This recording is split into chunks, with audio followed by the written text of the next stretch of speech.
Not that self-conscious being on camera. My name is Les Harris. I am from Vernal, Utah. I'm the eastern region, Liz's counterpart in the eastern region. So we all get a turn at this, apparently. So this is my turn. This is session 3, and I know that this training, this course so far has likely provided you with at least some good foundation material to understand what we're going to talk about today, which is the effects of trauma on development and how that impacts children. So I want to start off by reviewing a little bit from last session. You talked about development, right? Normal development. And then people, Liz, I'm assuming, talked about some of the things to anticipate or expect with normal development. And hopefully that gave us at least a good understanding of behaviorally, socially, emotionally, and that way we know what to expect, right? That's kind of a quick review, good summary. All right, so this figure then represents that child that we talked about last time.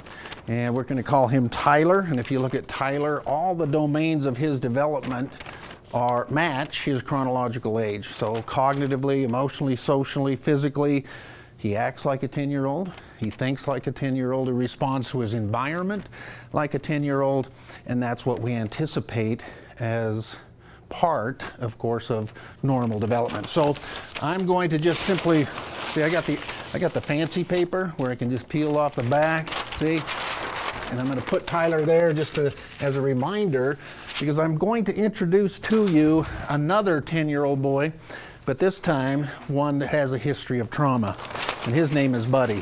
What do you notice? His development. All right, clearly much different than Tyler, right? And so if you look at the way he thinks, like a much younger child. The way he responds socially and emotionally, like a much younger child. And even his physical development has been impacted by trauma. So I'm going to give you a little bit of history of Buddy. For the first 3 months of his life, he was essentially left alone in his crib most of the time. By the age of 1, he had lived with both of his grandparents, on and off. By the age of 3, he had moved into 13 different homes. By the age of 5, his mother's live-in boyfriend began to physically abuse him. By the age of 8, he went to live with his grandmother again. He was returned to live with his grandmother. And then it was discovered that at the age of 10, he was being physically abused. Okay, this represents the child coming into your home. Does that make sense? Very symbolic, I think, of what we're going to be talking about today. As a matter of fact, one of the things that I caution all of you to be thinking about is this is not a pleasant session. We're going to be talking about the things that are happening to children that create trauma. So, who is up to the task? Who wants to put this back together? Anybody? Anyone? Any volunteers think they can put that back together? All right, I'm losing pieces already. There's one in the chair. Okay, so I'm just going to pick a volunteer. It's your job to take this home, put it back together, and bring it back by the... I hope you have a last class. I mean, you're going to be coming back at session 8. But as... Okay. I thought this one was bio families. Okay, no, not a problem. So essentially, that becomes your job. Seems daunting, perhaps, but I need you to bring it back. Okay? And as we get into the topic, I'll be again talking about how all of this comes together to impact the internal systems and other things. And as a matter of fact, I just don't think this is going to work out.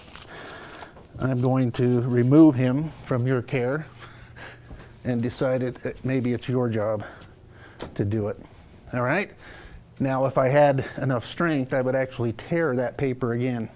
Because what happens when we place a child in, isn't that another tear, if you will? So now it's your job. So thank you, you're right. All right, so having said that, let's cue up hopefully the slides will come back on. And I know you know how to run the technology if I'm stuck, right? I'll try. You'll try? Okay. So, as we get into the topic, I want to start off with a video, and this is, I don't know if Liz has discussed Dr. Perry or brought up Dr. Perry, but a well-known and a renowned scientist really in reference to the effects of trauma on the brain. He's featured in this video. He'll talk about the effects of violence on the developing brain. So with that, I will get the video started. Maybe. Sometimes you just have to turn stuff on. All right, let's see what, there it goes.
Because of the way the brain works, you will always remember your very first roller coaster ride.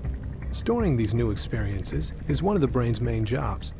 In fact, your brain creates a mental blueprint of every new experience you have.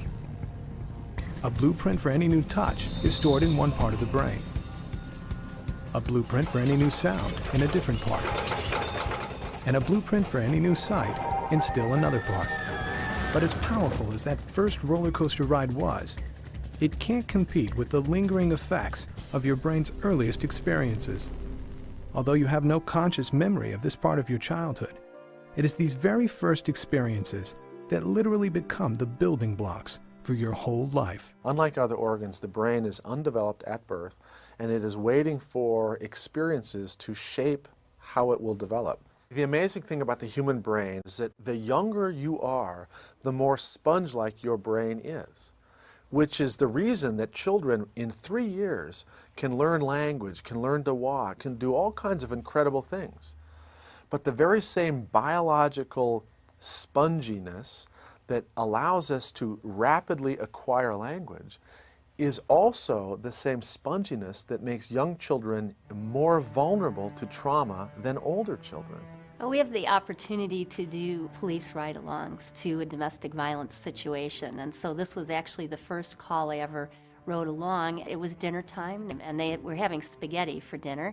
It was dripping down the walls, the kitchen table was overturned, and we had 3 children in the household. Looking at this whole situation at the time, we said, no evidence of physical harm, the kids are fine. We learned differently, of course. The boy in the corner was classic behavior that we see with kids who have had chronic exposure to violence. He would just completely zone out, numb out as things started to get scary. The 6-year-old little girl on the chair blames herself for what's going on, but actually it was 4 years later that we really appreciated who had some of the most profound or severe harm coming out of this situation, and that was the 6-month-old baby who was now 4.5 and had seriously injured another child in preschool. It's literally the opposite of the way most people think about this. Most people think young children, they don't really understand what's going on and they're resilient. But the fact is, if anybody's impacted more severely, it's the younger child.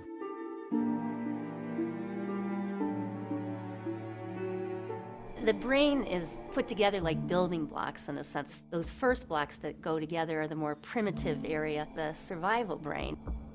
The brain develops from the bottom to the top and from the inside out, so that the normal development of the top part of the brain depends upon healthy development of lower parts of the brain. The top part of the brain, where you do all of your thinking, is the part of the brain that is most changeable, easiest to modify. But unfortunately, if a child has developmental experiences of threat and exposure to domestic violence, the lower parts of the brain will be impacted and they're harder to change as they get older. He was never physically abusive, but he was verbally abusive. There was lots and lots of screaming in front of the kids, berating, putting me down, and they pretty much heard it all. Children exposed to domestic violence, children who witness their parents fighting, literally are experiencing a state of fear. And when this happens, the systems in your brain that are involved in thinking at the top part of your brain are literally shut down. It changes the brains of these children. My son has seen and heard a lot of the violent outbursts. He was experiencing night terrors, and that was probably his way of dealing with it, because in his waking state, he didn't know how to articulate at 2.5 years old. So it was coming through, when he was asleep. When kids are chronically stressed, one of the problems that we see is difficulty in attachment, in bonding, because they're so focused on survival. It's hard for them to reach out and connect with others. My oldest boy went through a stage where he would bully his younger brother and seemingly laugh in glee. He was not remorseful or had no empathy that he could actually make someone cry. Many phone calls of him being disruptive in the classroom. He was a very bright kid, but that's when I knew that he was heading toward trouble.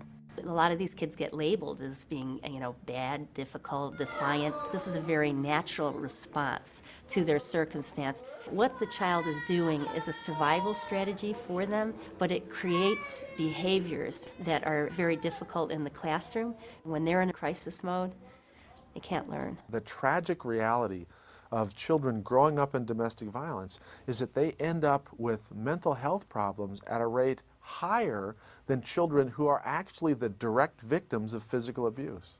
My mother was a victim of domestic violence.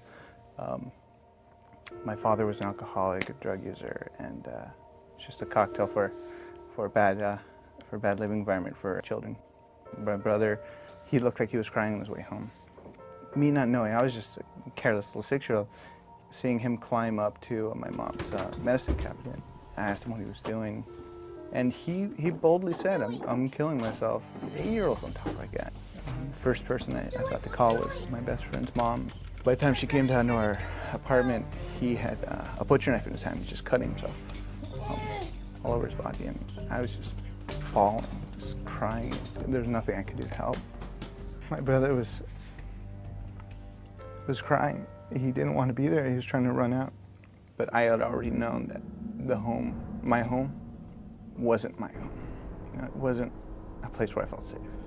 Childhood exposure to violence is about living in a threatening, scary environment that may escalate to physical violence, but it often doesn't have to. It's the chaos, the uncertainty, the fear of being in a home where things aren't okay.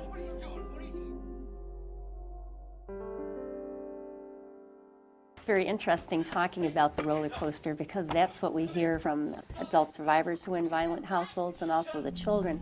The hard part for them, I think, is thinking about what is normal instead of this up and down life of being in a violent, threatening relationship.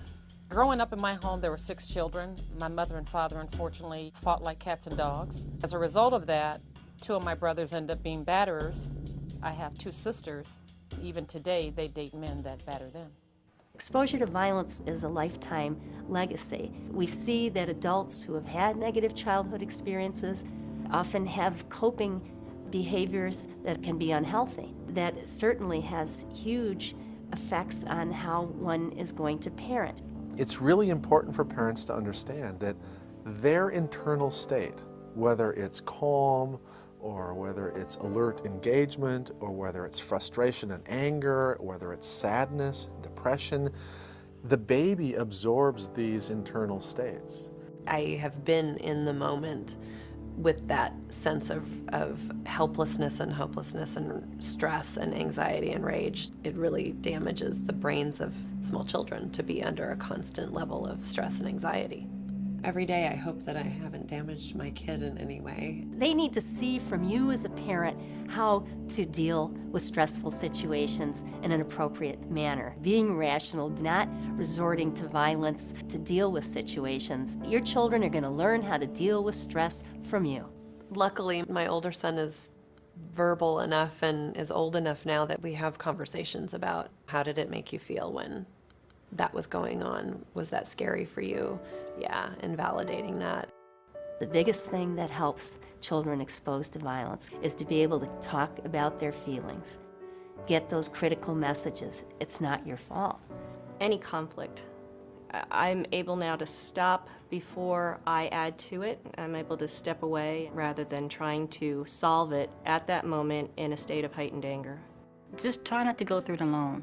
If you have a strong support system, and know what avenues you have available to you, in case you do need to get out. I was glad that we got help when we did. One of the great things about brain science that we've learned is till the day you die, you have the ability to add new neurons in your brain, that the brain is more like skin in the sense that it can rewire and heal itself in the most important area, the cortex. We have the capacity to heal and do better. The biggest thing we can do for kids exposed to violence is how many healthy adults can they connect to. I did a lot of my childhood in other people's homes, so I saw what positive relationships were about. I saw my friends were normal, they didn't have the rage I had. Seeing parents that were together, that showed affection. Home dinners where everybody sat together. Those are the things that I realized were important. And instead of being envious, I incorporated it into my life. I wanted to be a part of that. I know school is what made a difference for me. The teachers, the attention I got, letting me know that I could be somebody and I could do something. In fact, my oldest son, his teachers, all 6 of them were very instrumental in coming forward and providing him support when he needed. They allowed him to be homeschooled to give him time to heal. The hardest part about being a parent now is trying to be different than how my parents raised me. Am I being a good father? What do I need to do to help you feel safe in your home? That's the part, the brain development part, that I think we want him to know what normal is for us. And normal is having people who support you and who love you and who want to take care of you. And that we want that to be his normal life. It's one of those pay me now or pay me later. And the truth is, children who are good at self-regulation, good at self-soothing, don't cry very much, and end up being, if you will, successful, are children who have had incredibly attentive early caregiving, which some people, unfortunately, think of as spoiling. It's exactly the opposite. Rather than spoiling the newborn, what you're doing is you are building in healthy self-regulation. So those are the things that I want to create an environment for my baby where he gets the benefit of what I've learned from all these experts and also other parents. And believe me, they're experts too. The most important thing that parents need to understand is that the brain of their child will become exactly what the child was exposed to. If you want your child to be kind, then you have to be kind to your child. If you want your child to be good at self-regulation and not lose their temper, you have to not lose your temper. And that's the beauty of the human brain. It is a mirror to the child's developmental experience.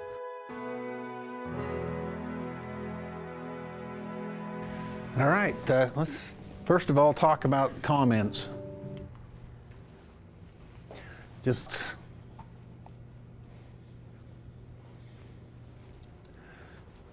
I have all day, so.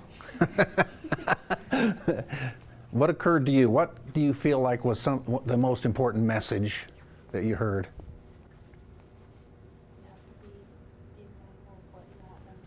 To be an example of what you want your child to be. One of my favorite statements, if you want your child to be kind, self-regulation, maybe you shouldn't be throwing adult tantrums yourself, right? How about that? And my favorite statement from Dr. Perry, which wasn't shown in the video, is something he said many years ago that struck me, that is related to the topic. That is, what helps children heal is the availability of the relationship. And you heard that throughout, towards the end, that if we want to help children heal, we plug them into as many nurturing, safe, loving relationships as we possibly can. And contrary to what we've grown up believing, that can't be bad for a child. You can't spoil the child by doing that. Has anyone ever, have you believed that somewhat? That, oh, we're giving them too much attention. Yeah, sometimes you hear that from people. Oh, don't attend. No, it's exactly the opposite, is what they're describing. I think you can overindulge a child and spoil them, but in terms of relationships, you can't do too much. All right, so let's talk about the brain for a second, and I'm going to try to make the brain less complex for our discussion today, okay? Did you watch the video Backwards Bike? The last time, or in session 2, and so it'll relate to some extent to the healing power of the brain by being able to demonstrate that neuroplasticity. We have the capacity to create new neural pathways and do it in a very profound way that will allow us, children, all of us, to learn new things, and that's the most important message. So you heard Dr. Perry talk about the brain. It develops from the bottom up, but it's supposed to work. And so I'm going to do a demonstration of how the brain is developed, okay? And I learned this from, I believe, Dan Siegel. Anyway, so my forearm is going to represent the spinal cord. Now, obviously, this isn't to scale, but you get a sense that this is representative of our spinal cord. So the first thing in the developing fetus you see is that spinal cord moving up to, and we're going to use the palm right here, this fleshy part of my palm, to represent the stem, the brain stem, which is essentially also known as the reptilian brain. Do you know what that's responsible for? What's it? Survival. Essentially, its only job is to keep us alive. There's no other job. There's no thoughts. There's no memory. There's no thinking. It's just responsive to the environment to make sure we survive, okay? So that's the part, you've heard it, the fight, flight, freeze, or faint response right here. All right. Is going to be representative of the midbrain, also, but it's known as the mammalian brain. So you have reptilian, mammalian. So obviously the brain doesn't look like this. We're going to wrap that into the center. And then the frontal cortices is wrapped around that. So spinal cord, brain stem, and then the thinking part of the brain. So in terms of our discussion for a moment, I want to talk about it in simple terms. You ready for this? You may not even have to write this down. Upstairs, downstairs. All right, the downstairs brain is the survival brain. The upstairs brain is the reasonable, rational, problem-solving part of the brain. Now, you heard something, I hope you heard something in this video that was so important, that when the downstairs brain gets activated, meaning the fear response, the up goes offline. Did you hear that? That's what Dr. Perry talked about. And so that's critical to our understanding of the response children have who've been through trauma to their environment. Because if the downstairs brain is being stimulated or overstimulated, do you think that's the way the brain's supposed to develop? No. The brain is supposed to develop under the conditions of loving interaction with a caregiver. The brain is supposed to be receiving those messages more abundantly than any of those fear messages. But for trauma, as you can imagine, what part of the brain is being bombarded? the downstairs brain, and it's doing it constantly. So tell me your name. Melissa. Melissa, have you ever had somebody jump out from behind something and scare you? Okay, it's probably happened to most of us. How did you respond to that? I jumped.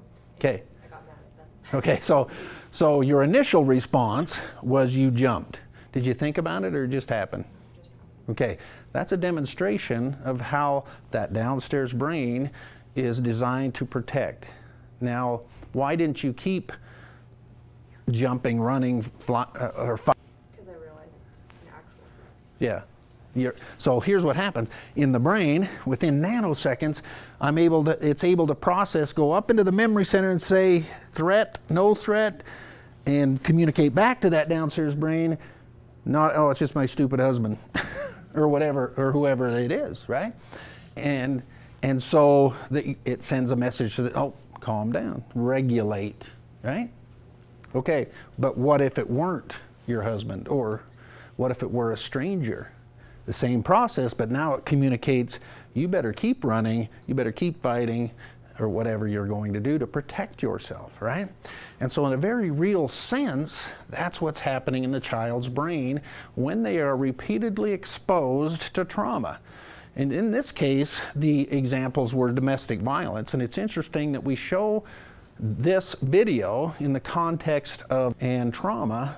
What we know is domestic violence, children being exposed, not being victims, but simply being exposed, I should say direct victims, to violence, can have some of the most profound effect on how that process works.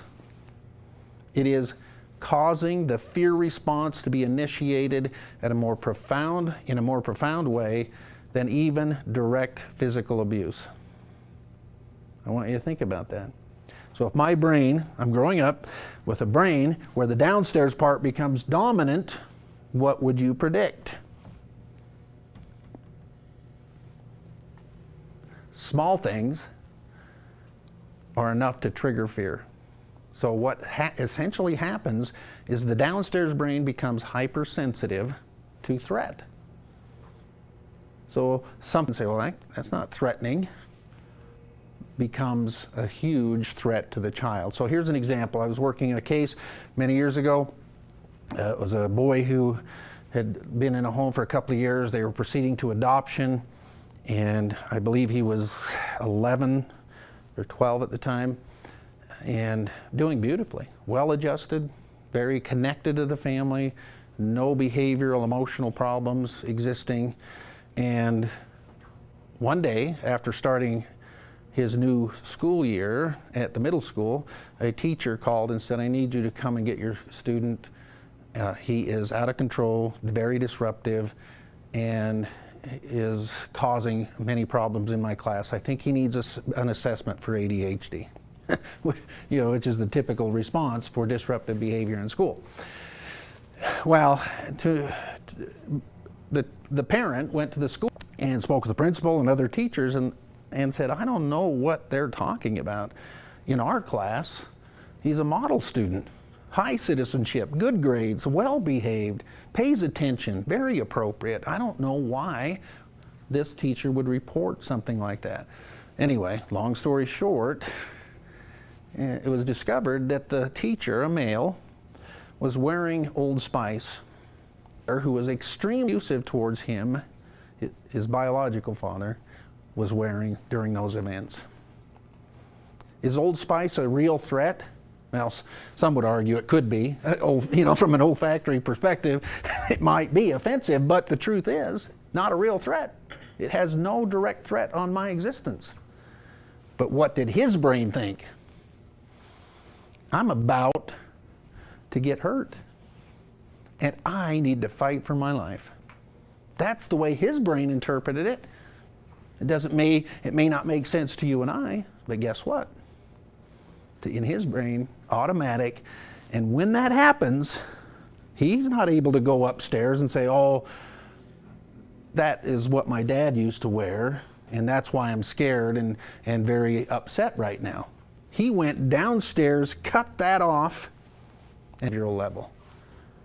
See how that works? And so that's why we talk about it the way we do. Is trauma then will create this instinct to survive. Did you read A Child Called It, any of you? You should all read the book A Child Called It. It's by Dave Pelzer. It's a very easy read. It's horrible in the sense that it describes some of the most significant abuse at the time in California state history. The worst case of physical abuse, they described it as.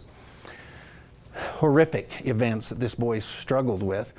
And so a number of things that you learn about him, but one of the things he began to do, because he would be starved for prolonged periods of time, was figure out that when the bell rang at recess, I have X number of minutes to leave the school grounds, go some Twinkies, eat them, and be back on the school grounds before the recess bell rang.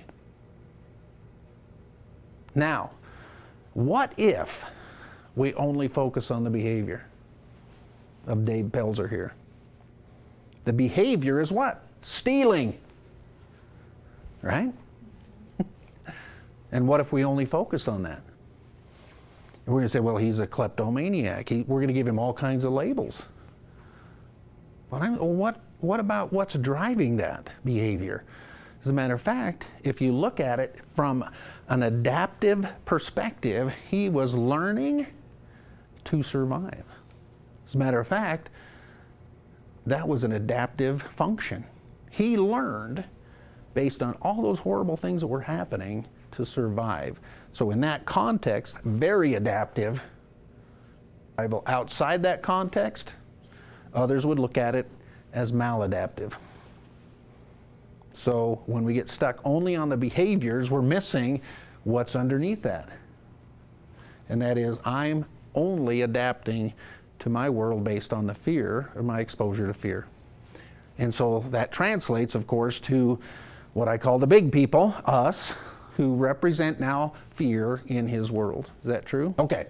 So that's a basic summary of some of the things that we talk about. So with childhood trauma, we recognize that it quickly overwhelms and creates intense emotions, but at the same time, we want to look at prolonged exposure to trauma, which is called complex trauma or toxic stress.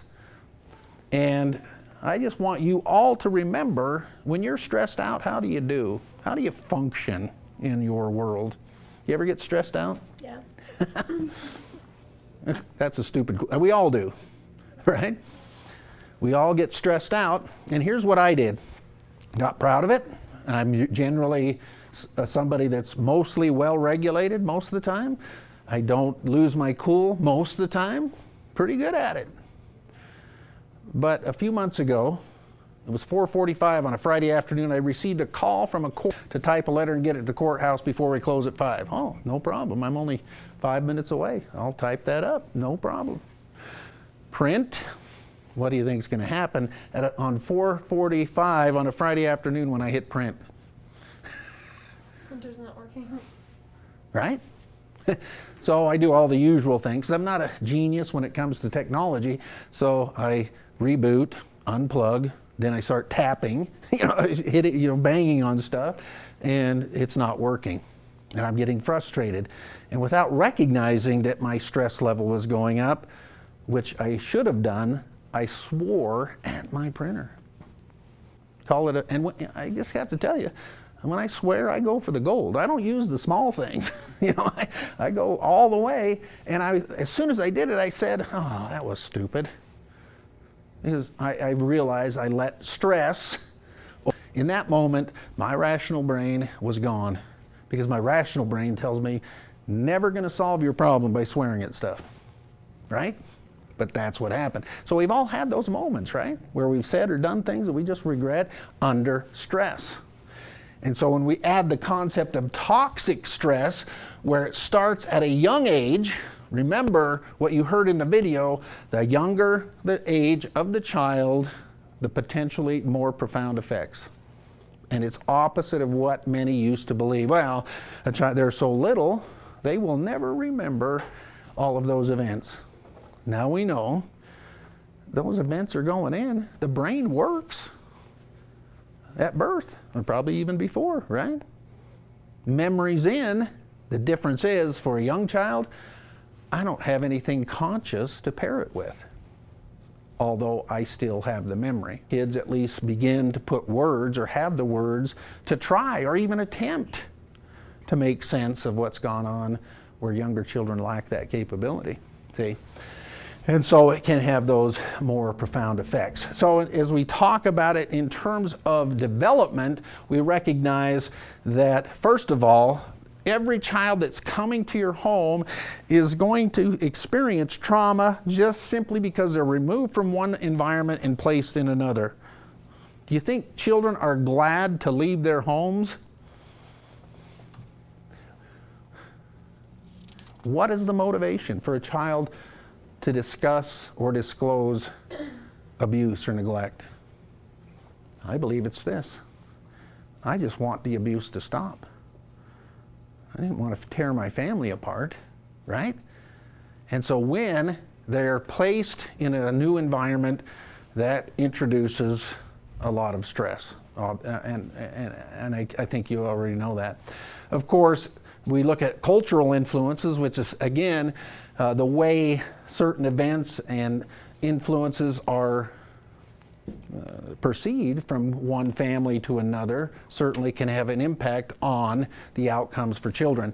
So we recognize that all of us have likely been raised different. Some children to manage discipline, others were it was no spanking, but perhaps it was grounding and time out. Others were treated more harshly. Some were exposed to country music, which is never good for kids. I had to. I had to say it. I don't know why. But and so I think that what we recognize is those will also play a big impact on the outcomes for children.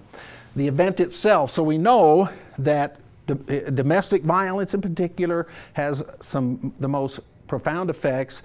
That we also look at sexual abuse, we look at poly-victimization, meaning they're being victimized in a number of various ways, generally can have some significant or traumagenic outcomes.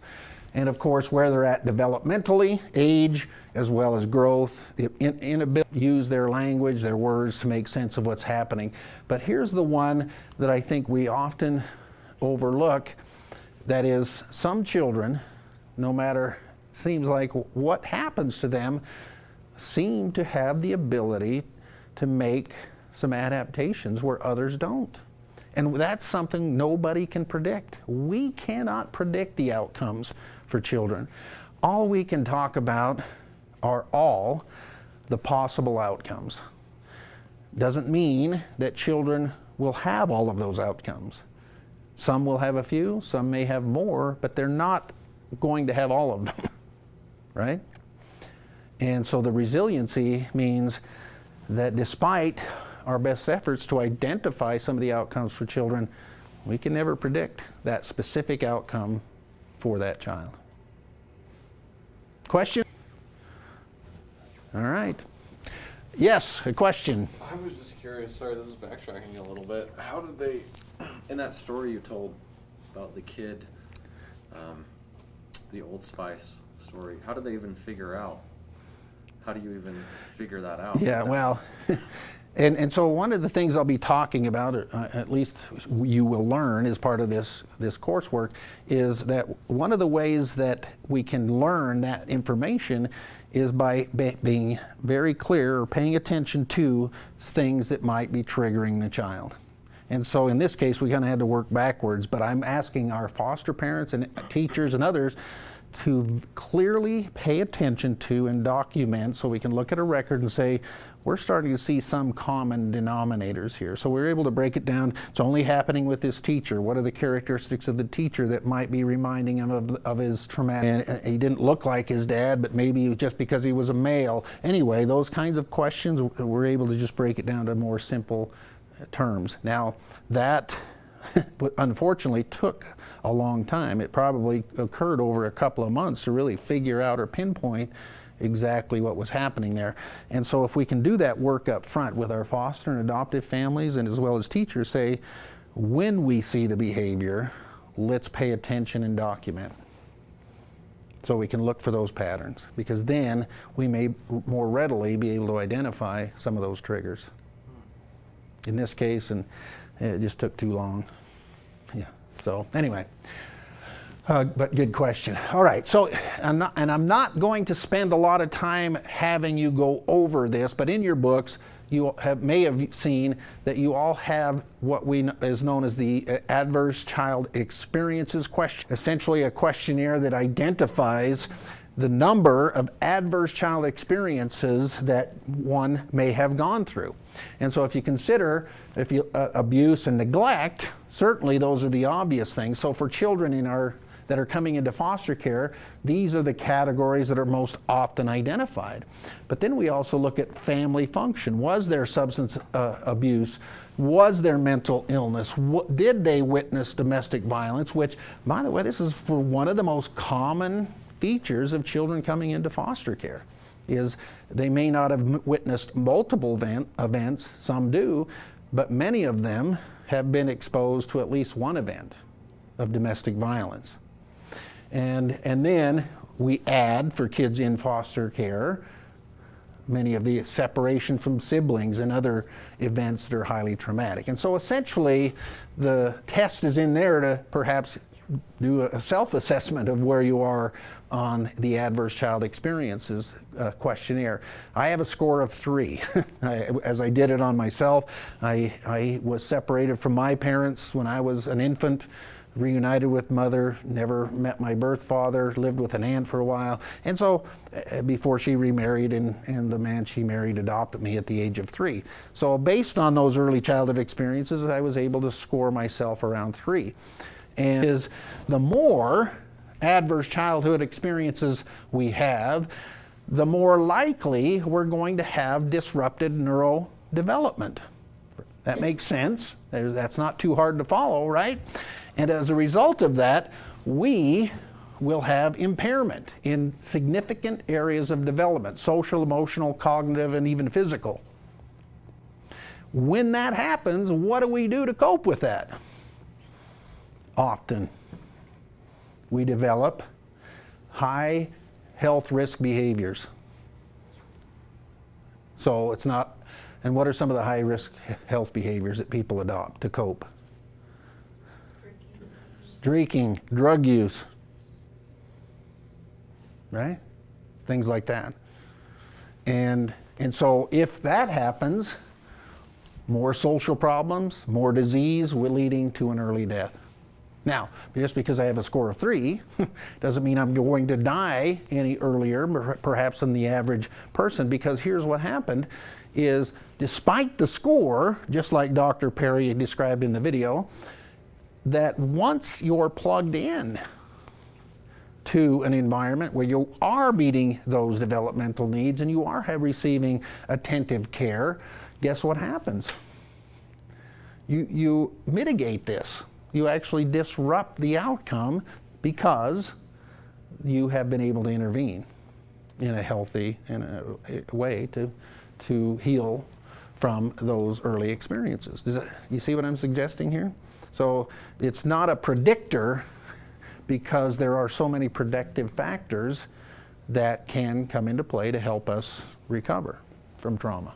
All right, so that's there just for it, and maybe come back and brag to Liz about your score. I don't know what you would like to do with that, but you're certainly welcome to do that. And I'm just noticing, by the way, that I failed to hand out the roll, so let's get that started around as well. All right. So that's what I'd mentioned, that the risk factors are not predictive factors because of what we are describing as those protective factors. And one of those protective factors is placement in a loving, nurturing home where they are receiving attentive care. That's one of the most significant protective factors. And if you believe what Dr. Perry says, that what helps children heal is the availability of the relationship, then that's providing the healing factors necessary for them to function. Okay? All right. So how does a child enter foster care?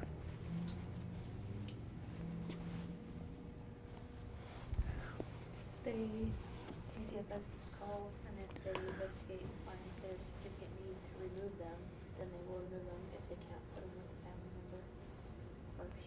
Okay.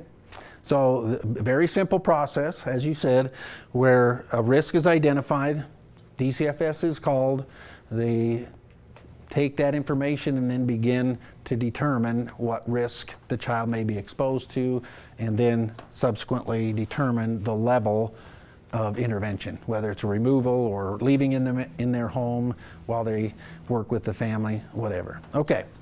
And so most commonly what you hear is that children come into foster care because they are either abused or neglected, right? And so from a technical perspective, that's exactly what's happening. And we know that physical abuse, for example, is the child. And by non-accidental, should be pretty clear, but generally we say there's no way this injury can happen by accident, right? So, a parent shows up in an emergency room with a child presenting with a spiral fracture. Anyone know what a spiral fracture is? A bone that's broken in a twisting motion, and tells the attending physician the child fell off a bicycle, and that's how they sustained the injury. Is that consistent with the injury? Generally speaking, it would be very unlikely, if not nearly impossible, to receive a spiral fracture exclusively from a fall from a bike. Doesn't mean, it just means it was very suspicious, right? And then, where are the abrasions on the knees or the arms or other areas of the body indicating a fall from a bike? See, there are now no supporting injuries, if you will, to help identify that as a legitimate injury. 3 days later, bruises on both sides of the break show up on the limb of grasp marks, meaning somebody had to hold with enough force to twist that limb to break it. See, now it's kind of like CSI. You know, we're starting to add up all the evidence to say, yeah, this is not a fall from a bike. Somebody grabbed this limb, twisted it to cause the break. That's a non-accidental injury. And that happens all the time. How many of you had children, have children? Nobody?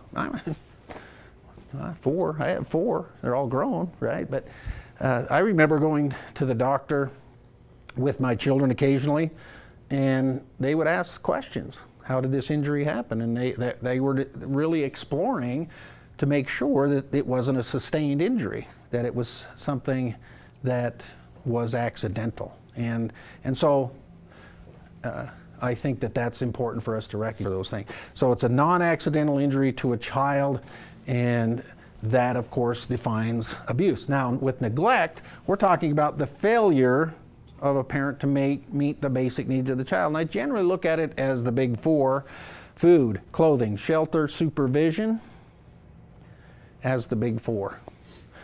And so a case in my area many years ago, and you probably don't know the area, but there's a highway known as the La Pointe Highway. Anyone know the Uinta Basin at all? No, I'm speaking Greek now. You don't know the names of the towns in that area. But it's a farming community known as La Pointe, but one of the highways off the main highway is known as the La Pointe Highway, very isolated and unpopulated. A girl, age 7, discovered at 11:30 at night standing in the middle of this highway and with a vehicle coming down the road. Fortunately, it was a good citizen and was able to see that the child was in the road, stopped, and this girl asked the person if she had a cell phone. She needed to call her grandmother because her mother had been absent from their home for 3 days.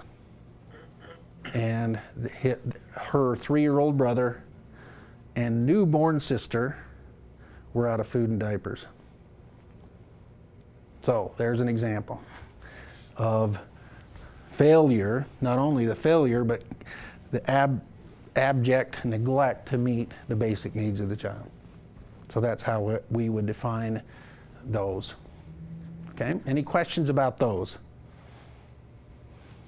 Okay, and I'm assuming because you're on tape, you don't want to ask questions. I don't know if that's true or not, but we'll see. All right. So why is it that people abuse children? Why do you think that happens? I mean, I'm a parent, and probably enough of you have been around children enough to know that there's times they just kind of stress you out. They push your buttons, right? And with 4 kids, in all of their lives, there were times I didn't like them. You know what I'm saying? I love my kids, but in that moment, whatever behavior they were producing, I didn't like. And I needed a break. I needed to get away. They were pushing the buttons too hard, right? And so that's very typical of most parents, that parenting by itself is pretty stressful. Requires a lot of coping skills. Wouldn't you agree? And the ability to problem solve and to maintain your rational judgment most of the time. All right, so why don't we, when that child is pushing us to the limit, why don't I cross that line?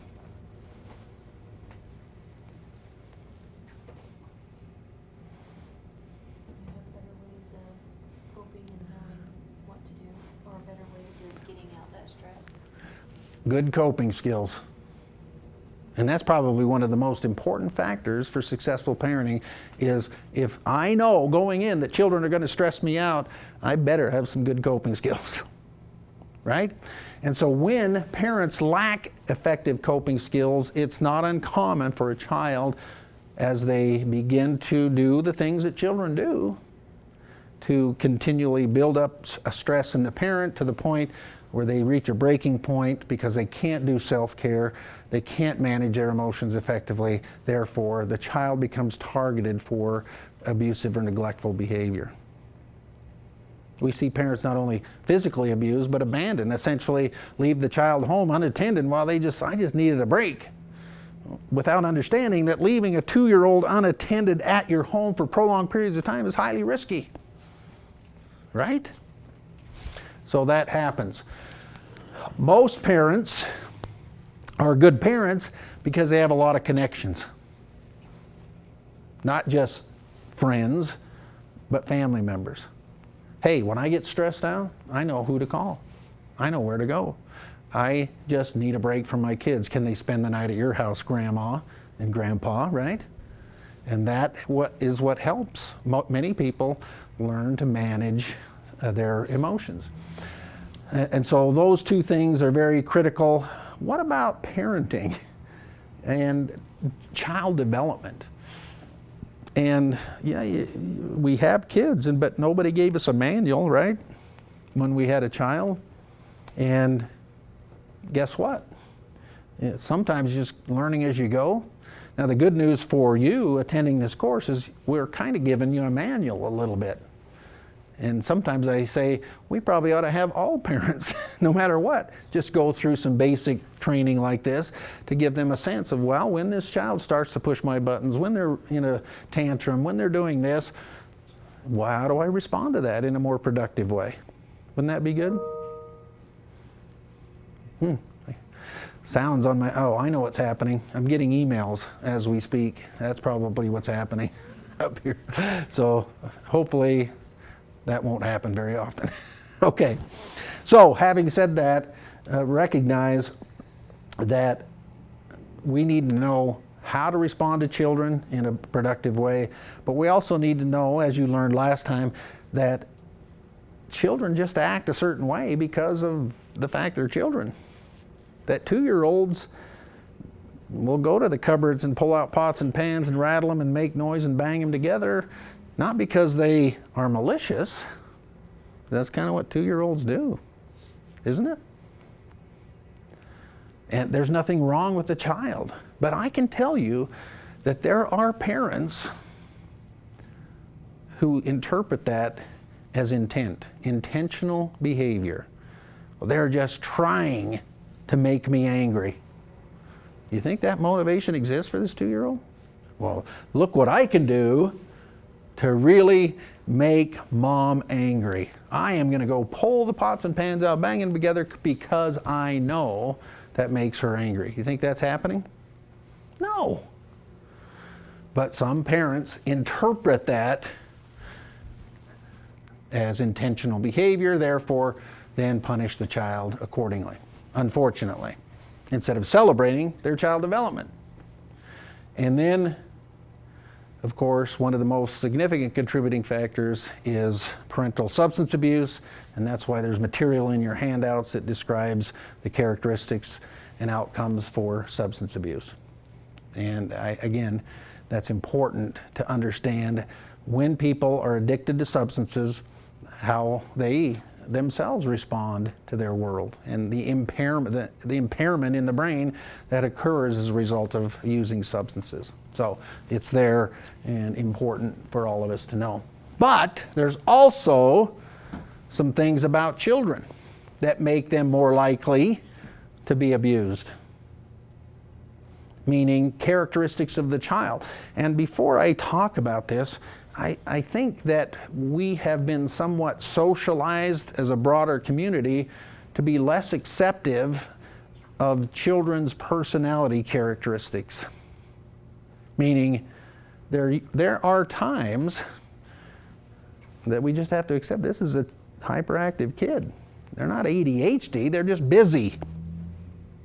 And this child over here is just a docile or shy child. They're not depressed, right? And so when I was in elementary school, we had kids that were very busy, we had kids that were shy and docile, and we just kind of accepted those were the personality characteristics. But somewhere along the way, we started to narrow what was considered the acceptable range. So anything that falls outside of that is often misinterpreted as inappropriate. See how that works? So I think we have to get back to recognizing that, you know what, this is just a child. That's who they are. And that's their personality. And not pathologize, if you will, what we'd say is sometimes normal behavior. Does that seem to make sense? Yeah. Because I know I grew up in elementary school believing I was the teacher's favorite. Meaning every time something needed to be ran to the office, a note, errands for the teacher, I got to clean the chalkboards, do things for the teacher all the time. I thought, she just loves me. I'm her best student. What was she doing? She's keeping me busy, because if I didn't stay focused, I was one of those kids that would likely get out of my desk, wander around, do things that were, by today's standards, very disruptive, right? I wasn't a bad kid. I just knew that those were my characteristics. And it was just simply accepted and worked with and dealt with. So I think we ignore that these temperaments exist and we need to do a better job. But because parents are growing up with this narrow view of what is acceptable, then all of a sudden the child has a condition, and anytime we begin to put labels on kids, the statistics show that they are likely to be abused or neglected at higher rates because they have greater needs and they add more stress to a parent. And so all of those things together are important to realize as well, okay? And we also want to recognize that there's this if the child doesn't love me back phenomenon. And I have 4 children, all of them wonderful, beautiful kids, well-adjusted, but every one of them were different. Every one of them responded to me and their mother differently. One just loved attention, loved affection. Another one, not so much. And if I interpreted that or took that personally, well, how come this child doesn't love me? What's wrong with me? What am I doing wrong that they won't reciprocate, in a sense, then all of a sudden I begin to interpret that in a different way without recognizing that the child is just different. But because of abuse and neglect, we also recognize that is impaired. Attachment is impaired. In other words, their ability to trust a nurturing caregiver is impaired. They're not going to walk into your home and say, "Oh man, I am so glad to be here, and thank you for rescuing me." What they're going to be doing, based on what we've talked about, is saying, "You kind of scare me, and I'm going to resist and push away because of that, because I need to protect myself from big people like you." And all of a sudden, foster and adoptive parents begin to personalize that. What's wrong with me? Well, the child's unlovable. What am I doing wrong? You see what can happen? And that does not make relationships better. It harms the relationship. Okay, questions about that? All right. So those are some of the things that, oh, and I was going to mention, anytime a child presents with greater needs, so they're putting a lot of excess time, demands on the time, energy, finances, resources of a family, then they're much more likely to be abused. As a matter of fact, if you look at the statistics, that generally children with physical and mental handicaps are the most vulnerable kids in our communities. Believe it or not, they're more likely to be abused and neglected than your average child because of that characteristic. So that's something to be aware of. So if we understand what I'm describing here, I'm going to say, even though the slide says most, if not all, I'm going to say all children have had some degree of trauma, simply due to the fact they've been separated from a caregiver. Would you agree with that? But there, I'm coming back to this, the same experience does not mean the same outcome. So I go back to what I was saying earlier, that a child exposed to abuse A, B, or C will produce certain outcomes only for that child, where another child exposed to the same things will produce potentially different outcomes. It doesn't mean every child's going to have the same experience. And so I think the hard part about doing a course like this is we have to give you all the possibilities, and it may seem like, oh man, these children are going to have so many problems. Look at all the things he's talking about in terms of behavior and emotional outcomes. And all I can tell you is that's not true. That some children will experience things much differently, and everybody's going to respond a different way. All right. So I don't know how often Liz gives you a break, but I'm going to show this video. We'll have a short discussion, then we'll take a break. And I do think she left some snacks for us, so I'll try to retrieve those before you get too lost in the building. All right. So with this is a summary now of some of the information in a much more technical way that I've been describing in terms of what's going on in the brain.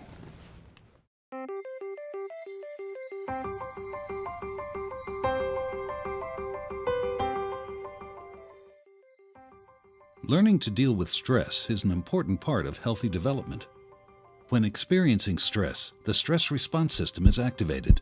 The body and brain go on alert. There's an adrenaline rush, increased heart rate, and an increase in stress hormone levels. When the stress is relieved after a short time, or a young child receives support from caring adults, the stress response winds down and the body quickly returns to normal. In severe situations, such as ongoing abuse and neglect, where there is no caring adult to act as a buffer against the stress response stays activated. Even when there is no apparent physical harm, the extended absence of response from adults can activate the stress response system. Constant activation of the stress response overloads developing systems, with serious, lifelong consequences for the child. This is known as toxic stress. Over time, this results in a stress response system set permanently on high alert. In the areas of the brain dedicated to learning and reasoning, the neural connections that comprise brain architecture are weaker and fewer in number. Science shows that the prolonged activation of stress hormones in early childhood can actually reduce neural connections in these important areas of the brain at just the time when they should be growing new ones. Toxic stress can be avoided if we ensure that the environments in which children grow and develop are nurturing, stable, and engaging.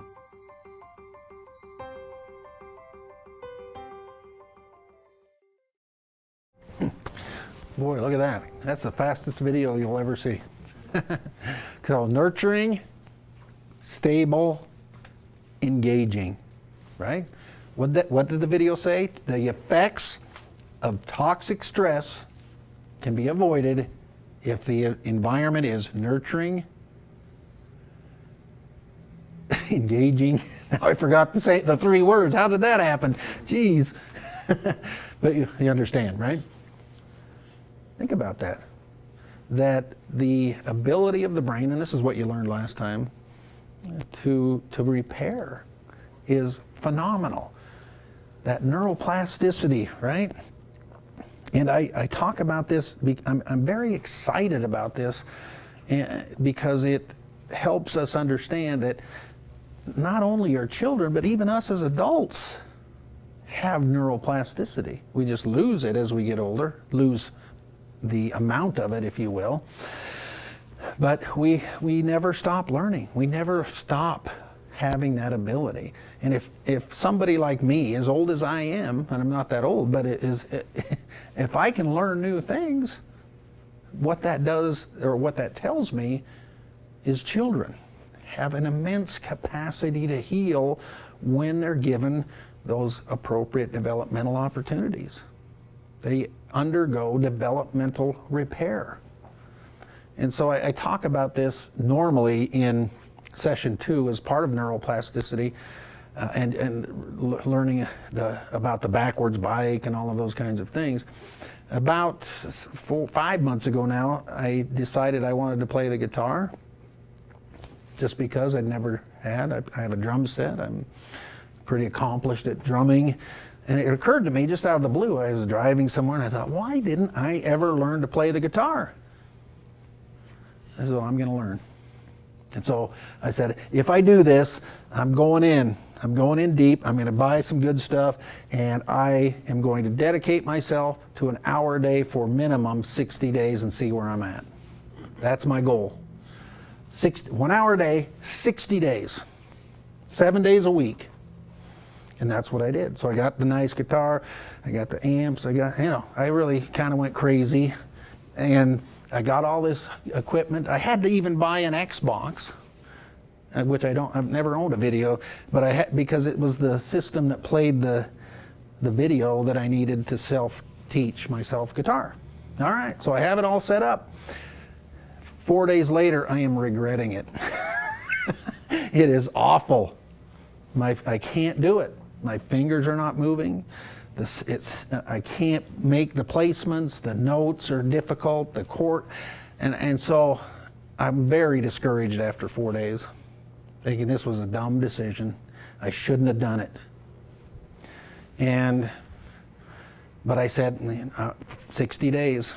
I said I'm going to do this no matter what. 60 days, and something happened the 5th day. I put the guitar on. Literally, if somebody could have seen my body language, it would have been just distress, like, oh my gosh, I can't believe I'm doing this. I'm plugging it in, I'm getting everything set up, half-heartedly trying to get set up to do this, and here comes the notes, and do-do-do-do-do-do. And it even shocked me. I had to stop and say, what just happened? So I started over, and I got 100%. Like, what just happened? And it was interesting. And this is, I want you to follow with me here, that I could almost feel in that moment that connection. Like one day it wasn't happening, the next day it was. And now I'm just, here I am 5 months later, and I'm planning gigs at bars and stuff because I'm so excited about this. all that told me, and all that did for me, was perhaps give me more insight in that moment to what we're really trying to do with kids. Is there are moments, there are going to be times when it's frustrating and irritating and we feel like we're not getting through. But when that neural connection is made, it's almost like that switch gets turned on and all of a sudden, there it is. And that gives me such hope for these kids, that once we get them plugged in and through repetition over a period of time, they start to learn and build new neural pathways. Isn't that exciting to know that their capacity to heal and to build those neural pathways is so much greater than mine, and yet I was able to sense that, to feel it in that moment. I think that's profound, and that gives, perhaps even enhance my feeling of hope that we have for these children, that we can help them heal. Questions before we take a break? Okay, I see some shaking heads. There's no questions over here. All right, let's take a quick break. I think there's some cookies and different things on Liz's desk. We'll find those and make sure we pass those out. So let's take a quick break. 10 minutes, we'll be right back, okay? Well, we will continue. So, there's five individuals participating. I can't imagine this going 4 hours. So maybe you catch a break for having a small group. We'll see. If you feel like I'm talking too much, just give me some signal like, hey, stop talking so we can go home already. I don't know, give me a signal. All right. Before we move on, again, a general review of what I'm describing here. And this toxic stress, which is that it doesn't have to be a real threat. That's the point that I want to make. And if it's not a real threat, or if it's a threat of any kind, then it's going to create this stress response, which then goes into the fight, flight, freeze, or faint response. Now, what does that look like? What does fight, freeze, or faint look like in a behavior of a child? Any guesses?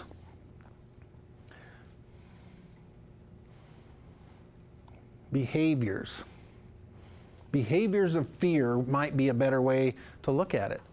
The behaviors of fear are anger, aggression, opposition, lying, stealing, withdrawal, isolation, literally fleeing the scene. Some children, when they have that freeze response, literally go into a dissociative state. If you know what that is, it's almost as though the child emotionally is checked out of their body in a sense. And even in the worst scenarios, some people describe that as almost an out-of-body experience where they feel like they're watching themselves in that moment go through this event or circumstance of fear. So the children will check out, and you don't see the faint response often, but some kids are so overwhelmed by fear. Well, some people, even people, are so overcome by fear that they actually pass out. Has that ever happened to anyone? I mean, you see it occasionally when somebody was overwhelmed and they faint, right? You see that occasionally if you watch enough YouTube videos or something on scare pranks or something, you'll see some of those responses. So it is legitimate. And by the way, nature has built that in as a protective factor. You've all seen videos of the fainting goats, right? Why do they do that? Because it's funny. They think, hey, look what we can do to make all these adults, humans, laugh. No, fainting became a survival mechanism when there's a fear response. So yeah, it's out there. It does happen as part of one of these reactions. So those are the outcomes for children who have a fear response activated. All right, so, I'm hoping that Liz left me some blank paper I'm going to flip a couple of pages. I'm going to try to illustrate this in a way that maybe makes even more sense. All right. So we have, I'm going to have this, these two reservoirs here, right? And this reservoir is the average child. This one is the traumatized child. Okay? Now, all of us, including children, carry around a certain amount of stress every day.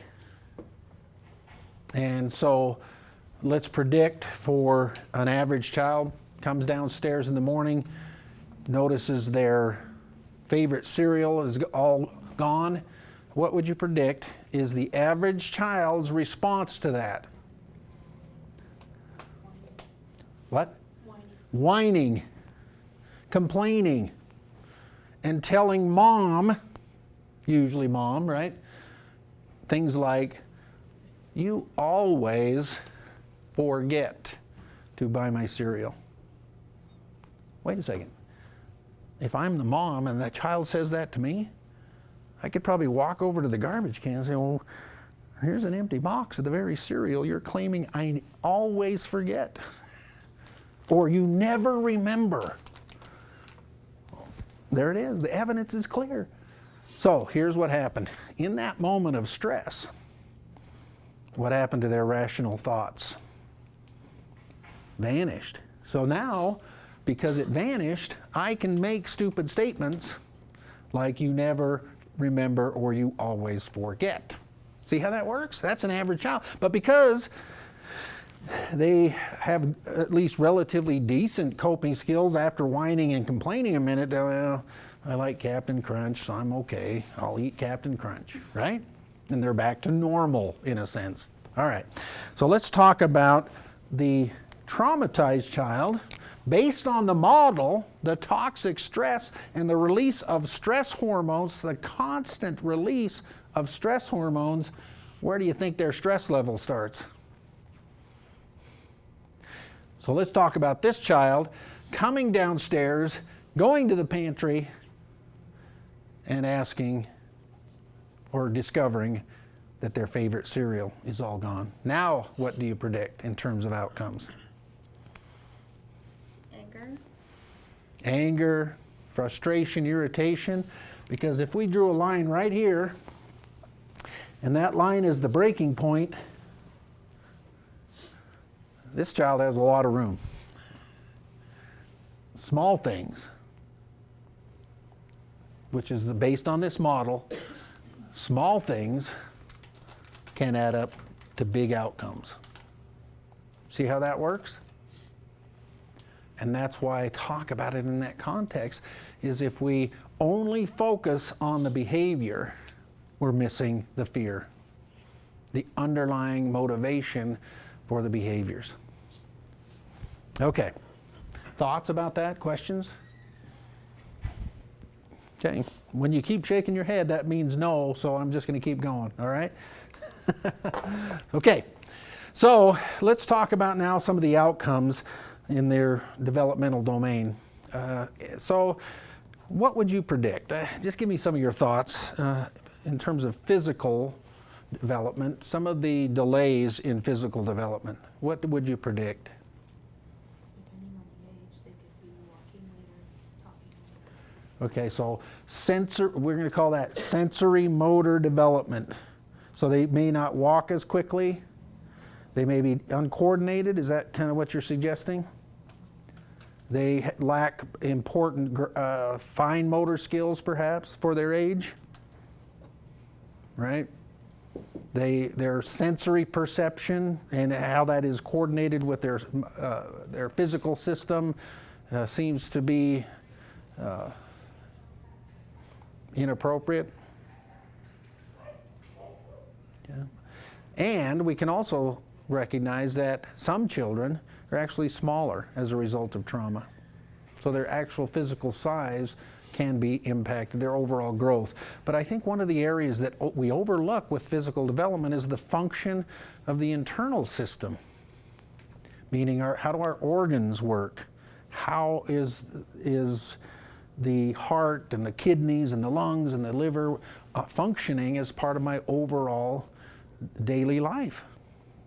Is it too much to suggest that children who've been traumatized may suffer from more illness than your average child? Okay, how do you feel physically when you're stressed? How do you feel? I could feel sick. Sick? So nausea, Yeah. headaches, tired, fatigue, muscle aches and pains. Overeating. Huh? Overeating. Oh, yeah. And that's one of the outcomes is stress eating. People do that. That's a thing. I know when that's exactly how I know when I'm stressed. And mine is Oreos. I go right to Oreos when I know if I'm stressed, and I don't just eat a couple of Oreos. You know, I'm going for the whole. It's like a wood chipper. I just feed them in, you know, like that. That's how I do it because I know I'm stressed, right? And so you're right. That's something that people will do because what does food do? Make us feel better, at least temporarily. And then after we eat a whole box of Oreos, half hour later we're going, oh man, that was stupid, right? So absolutely, those kinds of things. So those are some of the outcomes for children that physically that have had trauma in their world. All right, so if a child now is complaining about nondescript aches and pains and they seem to be more sickly more often than your average child, believe them. They're not seeking attention. They're likely to actually be suffering from some of the physical outcomes of trauma. And one of the things I talk about is cortisol.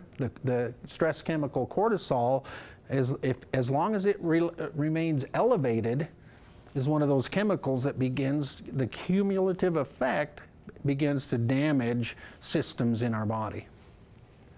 And so some studies suggest that over 50% of all preventable disease is related to elevated cortisol. So the longer term effects of elevated cortisol or stress then can really have those kinds of outcomes. All right? What about my social, emotional development? What are some of the things you might see impacted developmentally in our social development, our social emotional domain? Maybe don't know what they're feeling. Like they can't express if they're feeling sad or hurt or angry. Okay, so A, they don't know what their emotions are. They can't label them or identify them and express them in any coordinated, reasonable way. So yeah, absolutely. One of the best things that all humans learn as part of our regulation is to identify that emotion and then communicate it effectively. I'm feeling sad right now, or I'm very upset, I'm angry, I'm happy. Whatever the emotion is, we're able to identify what it is and express it to the individuals around us or the people we're in intimate relationships with. That's the way it's supposed to work. It doesn't always work that way, but that's the way it should work, is part of having that connection with other people. So that's a good one. What other social, emotional outcomes might there be?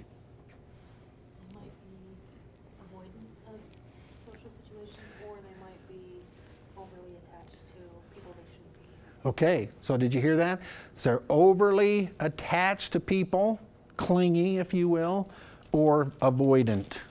And why do you think that's happening?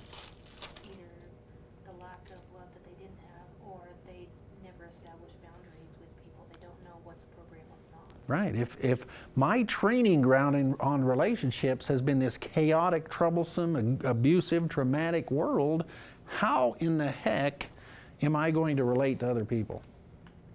Well, most likely I'll relate to them based on what I've learned, and that is that people are not permanent, relationships are hurtful, people reject, and are not loyal, and cause pain and all the other things. So why would I connect with people under those conditions? But because I'm so eager to have connections. I'm willing to overlook obvious deficits in other people, and I often find myself in relationships that are unhealthy or dangerous or not appropriate. I am so eager to get my attachment need met that I'm willing to get it met with anyone. And that's dangerous. It can be dangerous. So good. Other thoughts about social emotional development? Okay. And then finally, we want to go, of course, to the cognitive development, which is the functioning of the brain, not just the brain growth, but the functioning, how it works, intellectual processes, language skills, that kind of stuff. So what are some of the outcomes, potential outcomes for cognitive development? Delayed speech. Yeah, right. Learning to spell or write and recognize words. So not only the verbal expression, but written and visual expression of language. Others? Learning disability. So it could translate to my inability to learn, to actually assimilate information and process it in any cohesive way. So yes, language, the obvious things are language, scholastic performance suffers that could translate to learning disabilities. But I think, just to qualify, that sometimes children who've been identified with learning disabilities may not be disabled in that respect. That many times the outcome of trauma is, I can't learn. The learning part of the brain is upstairs. And if I'm using downstairs, I'm not learning. That's not a disability, that's just an integration problem. And over time, that can generally repair itself given the right circumstances of developmental repair. So that's important to remember too. And because I think one of the outcomes, no matter what we talk about in terms of social, emotional, cognitive, physical development, they can be labeled. All of those outcomes can be labeled for kids. And we know what the labels are: ADHD, oppositional defiant, conduct disorder, bipolar, post-traumatic stress, and the list goes on and on. We end up giving the behavioral outcomes labels when often it's simply, I shouldn't use the word simply, but it's often a result of trauma. I'm responding to trauma, my own traumatic experience. And once I begin to feel connected and safe with somebody, some of those, if not many of them, will go away. All right, so very good. All right, so let's talk about attachment. I think it looked like, based on this diagram, that you talked about attachment, right? Okay, so I won't spend too much time going back over that, but I know that when we talk about attachment, Liz is kind of the go-to person on attachment. She's very good at it, and so I'm glad you had that background. And so when we start to talk about what happens to the relationship, and I talk about it perhaps in a different way, but at the same time looking at the model of, I have a need, I express the need, the parent responds to me, and then I learn to self-regulate as a result of that. So that's what you learn from Liz. And so as that child is plugged into that process every day, they feel safe and secure knowing that the caregiver is available to meet their needs on a regular, consistent basis. But I think what gets thrown out of the picture sometimes is the fact that the caregiver, and maybe she talked about this, I hope she did, the caregiver has their own needs in this relationship, right? I mean, what motivates us to actually nurture our young? Why would we do it if we didn't have a need to do that, right? So the child has this attachment need that's being played out the way you've seen it, but the parent has their own caregiving need, meaning that's what drives me to nurture our young. You all have it. Did you know you have it? The last time you went to the grocery store and there was a cart in front of you with a baby, what did you do? Ignore the child? Did you look away? Did you, oh, great, now I have to deal with this child. What did you do? You made contact. You tried to get him to smile. You played peekaboo. You tried to, isn't that what you almost naturally, without thinking about it? Because now you have this need to nurture, see? Be a caregiver. And so if the child's needs here and your needs there, and it's a reciprocal relationship, doesn't that feel awesome?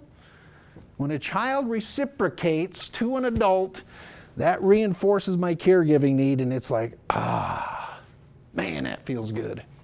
When a child hugs you, sits in your lap, tells you they love you, does all the things that children do, there's no better feeling in the world.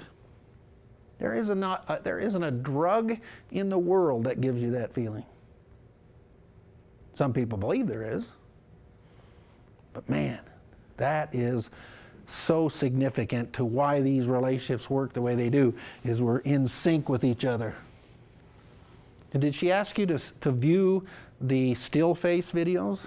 Or did she show any of the still face videos? It's probably not a bad idea on your own time to go to YouTube and look at some of those still face videos. Still, S-T-I-L, face. And essentially it's a split screen where it shows this normal interaction between the infant and the mother, and watch what happens when the mother is asked to withhold response to the child trying to meet their attachment need. And they only let them go on for a couple of minutes. It's amazing. All of a sudden, where here's what happens, and I'll use my pointer. So the child has this need represented by the bottle. The child has the need, and so they express the need. In the videos, they smile, they coo, they babble, they try to engage the parent, saying, I need you to do something here. And then the parent responds, and the child is in a state of regulation. So the need is there. The child expresses the need, nothing happens. And almost immediately, in every case, I'm exaggerating it, but you look at the face of that child and it's like, what just happened? You can see it in their expression. Like, whoa, that wasn't right. And so they look away and try to regroup. I mean, these are infants. And then they come back and try again. Nothing happens. Come back and try again. Nothing happens. And so what they do is they get stuck in this state of dysregulation. And you can see that in a couple of minutes ratchet up over time to where they're hiccuping, they're crying, they're tonguing, they're drooling, they're obviously dysregulated. And so it's opposite of the model that says, when I meet your needs, I can return to this state of regulation. That's the cornerstone for our ability to learn to self-regulate. And now I'm stuck here, essentially. And so what she described over here is a child can get stuck in this state of regulation or dysregulation to the point where I either avoid an attachment she talked about, right? Or I become ambivalent, meaning I will go to anybody, cling to any. I'm so anxious to get that need met that I will meet it in those ways with anybody. And then we see the more problematic style of disorganized attachment. So there's not necessarily a specific way that they're meeting that need, attempting to meet the need, but they kind of tend to gravitate in a number of inconsistent ways. All right? So that's what you learn. So I don't want to spend a lot of time on that, but essentially what it translates to is there's no attunement to the parent. I want you to remember that, the attunement. That in the videos, they call it, they're in sync. The parent and the child are in sync with each other. The parent, and I've heard parents say this all the time, the parent almost knows instinctively what the child needs. A child, an infant, cannot communicate verbally. But that parent is so attuned to the child, and that child so attuned to the parent, that it becomes a mutual need meeting process. Okay. Okay? And so if I can't rely on you, I learn I cannot trust the adults who are supposed to be caring for me, which then makes me recognize this world is not a safe, predictable place. I am unsafe. And you'll hear this later in subsequent sessions, but your job, your first job as a foster or adoptive parent is to help the child feel safe. I would argue almost your only job initially is helping the child feel safe for the first time. And you'll get some strategies on how that works as we go along in subsequent sessions. All right, questions about that? Does that seem to add up to some? All right. Okay, so here it is. There's a direct connection between what the child is feeling and how they express it through behaviors, which is just a summary of what I talked about a minute ago. A direct link between what I feel and how I behave.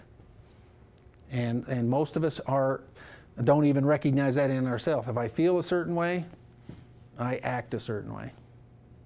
Is that true? What's the statement that you see in people's homes? If mama, what is it? If mama ain't happy, nobody's happy. It's kind of what I think a summary of that emotional state of a parent can dictate their behavior, which translates into the overall environment.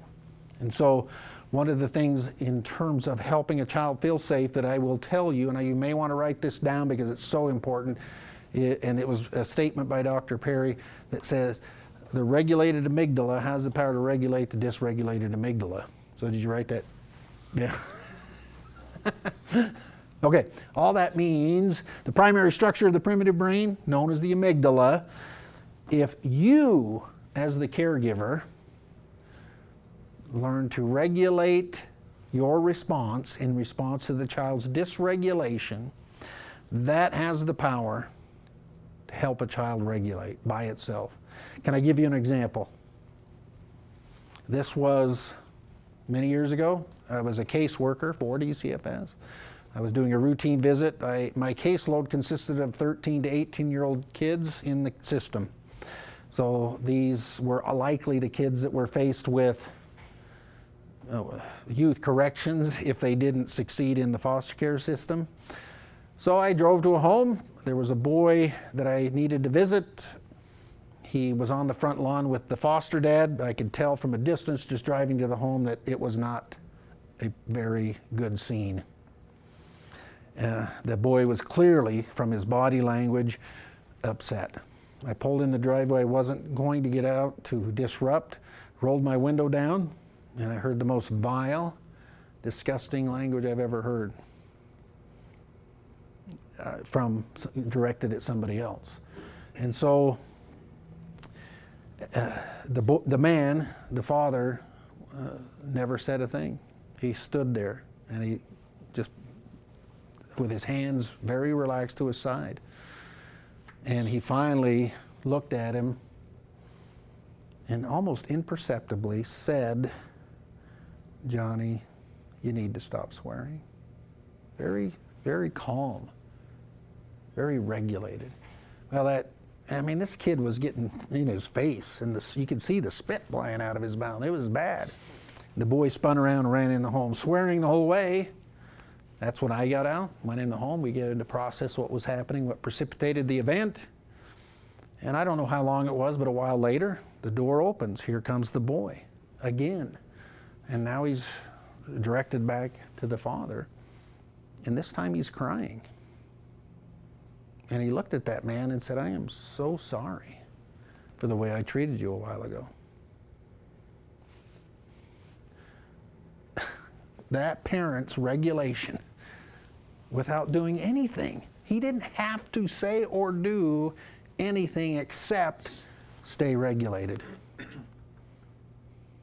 In that moment, the boy was, after the event, the boy went in the home, was able to integrate back up to his upstairs brain and recognize, wow, what I did to this man that I care about, who I respect and love, did not deserve the way I treated him. So he, without being prompted, took care of it. And that's because of regulation. So you better believe that your response is critical to help a child feel safe for the first time. Because right now, what we learned is they don't feel the world is a safe, predictable place. They are going to anticipate that you are going to be like every other adult in their world. You are going to yell, you're going to fight back, you're going to hit, you're going to, and then fill in the blanks, be like every parent. And we're going to change that. What are your thoughts? Has anyone had unexperience maintaining emotional regulation that you feel like's been useful in a circumstance? I just gave you one example, but. It's not as extreme as that, I guess, but the last year or so, I was working as a CASA, and I worked with a little girl, and they had changed, like, her school thing, a bunch of stuff had happened and everything, and so she was really upset. And I had gone there for the visit, and she just started freaking out and throwing her little sister's blocks all over and started freaking out, and we kind of just had to sit there and just let her do it and figure it out, and eventually she stopped, but that's all you can really do is just sit and wait it out and let her sit and wait it out. And because what's the alternative? Trying to control, to manage, and does that make it better or worse? If this man had of some way lashed out at this boy for the way he was treating him, what do you think happens? Oh, yep, you're just like everyone. Right? So I continue to be scared of you. And because you simply reinforced that I need to be scared of you. See? So same thing. And that's very important. So you're going to learn some skills as we build up to some of the other sessions to how to do that, how to remain self-regulated so the child feels safe. And that's the critical building block for everything else that follows. And I use the building block of safety to build security, trust, and attachment. So if I could diagram it that way, the big block on the bottom is safety, the second one is security. And security, you know what security is? A sense of knowing what to expect from you. If I can feel secure, I might be able to trust you. And when I trust you, now we can have a relationship. That's the building blocks. Okay? All right, let me see. I've talked about, and everyone gets the analogy of, of the iceberg. How much of the iceberg is above the surface of the water? Do you know generally what it is? I think what did you say? I think it's like 10%, like 90% of the iceberg's below the surface. That's what I've heard. I don't know. I'm no scientist, but I've heard that it's about roughly 10%. So what you don't see is often, or talk about, are these past traumas. We're only addressing, he's a liar, he steals. Now let's give him a diagnosis and a label, right? And often, sometimes even related to normal teenage or child behavior.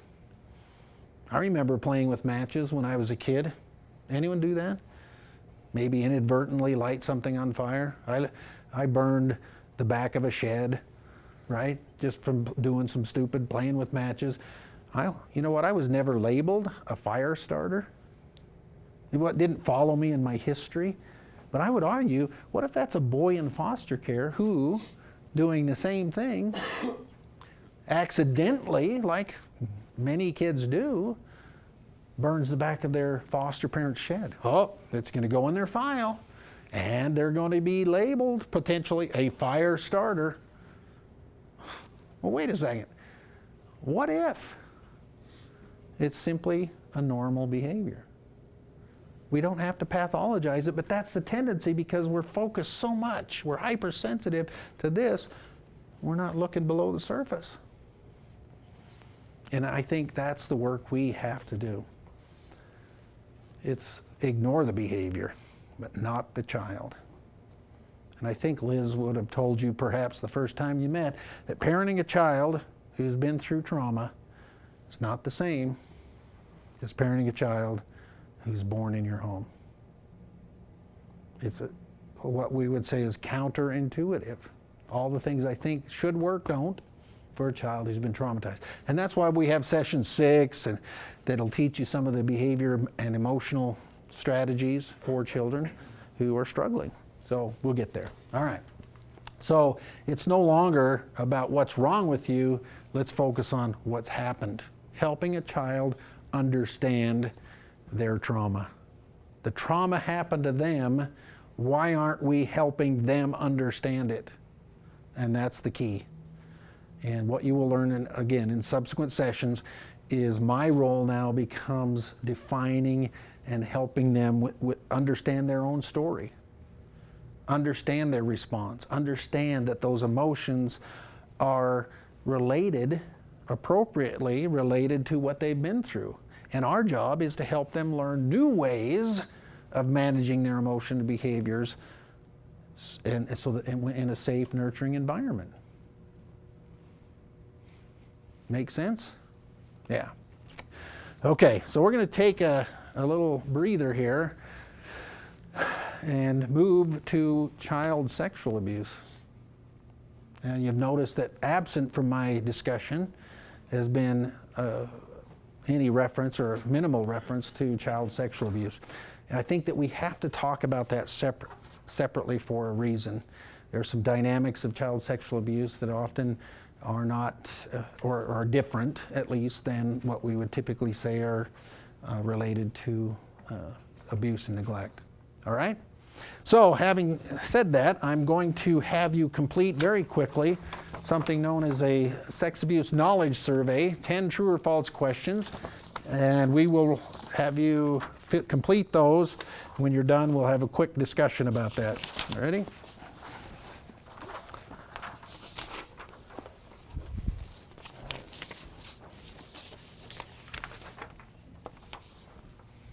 There you go.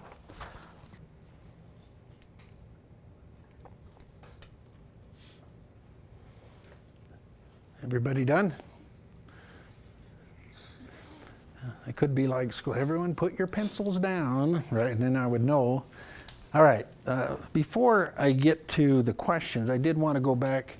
There is a slide specifically related to something I addressed earlier, which was how do we know, how do we recognize what's triggering certain behaviors? And so I do, again, remind all of us that if we're paying attention to the trauma response triggers, and I would suggest that you actually document. I'm not saying journal this stuff, but document, date, event, and start to see patterns in some of the things that are happening. So it could just be certain sights, smells, tastes, whatever, that might be triggering certain. Write it down and look for those patterns. It could be bedtime, it could be bath time, it could be meal time, it could be getting ready for school. So what kinds of routines might be triggering that? Again, give you a sense of what those patterns are. It could be the time of year. It could be related to a season. It was Christmas time and that's a trigger, or it's fall, or it's when the snow falls for the first time. Those, pay attention. And again, those are tools for you to help you get a better understanding and then be able to talk to the child. I've noticed when this happens, you respond this way. Tell me about that. Let's talk about that. Let's process that in a useful way as opposed to just experiencing and hope it goes away. Let's help the child understand their response as well. And then some kids, depending on their age, will actually have a response to the anniversary of the day they were separated from their family. And so, or other important events. It could be birthdays, it could be other things in their world, a specific date of some event that might be a trigger. Again, only reminding you to pay attention. because it gives you a useful enough information that you can help the child understand their own response. Is that clear? Good. All right. So let's go to the child abuse knowledge survey. All right. Number 1, most adults who sexually abuse children are strangers to the child. False. Okay, that is correct. I don't know if there should be a prize, I guess, but I didn't bring one, so guess there isn't. But so that's false. And one of the things that we know that the vast majority of sexual abuse is either incestual, meaning somebody in the family, or somebody known to the family. So it's either intrafamilial or extrafamilial. In either case, it's somebody in the family system or somebody that's known to the family. So even in the case of Elizabeth Smart, which was originally characterized as a stranger abduction, we know that that person who abducted her was no stranger. He had been working in their home and had contact with the family to some extent. So that's also important. So part of the second part of this should be, do we talk to kids about stranger danger in terms of protecting themselves? Of course. I'm not saying don't do that. But in terms of child sexual abuse, wouldn't it be better to educate children how to respond if somebody touched me on parts of the body covered by the swimsuit? How to avoid keeping harmful secrets, and the circumstances under which somebody may have to touch me on parts of the body covered by the swimsuit for medical purposes. Doctors, for example, a parent applying hygiene or first aid. But under no circumstances would anyone ever tell you to keep that a secret or threaten if you told somebody. So now we're educating children in a useful way about their bodies without saying good touch, bad touch, which somewhat stigmatizes our anatomy to some extent. So we want to do a good job of trying to educate kids around child sexual abuse in those ways, in more productive ways, even though stranger danger is still okay. It's not doing everything we can to teach them about how to respond. All right? Number 2, most perpetrators of child sexual abuse are male. What'd you say? False?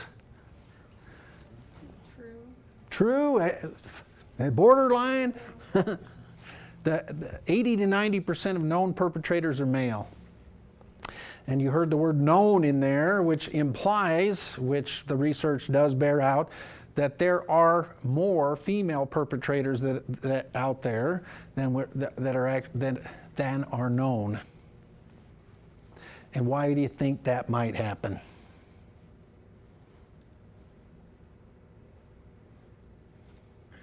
Maybe kids are more.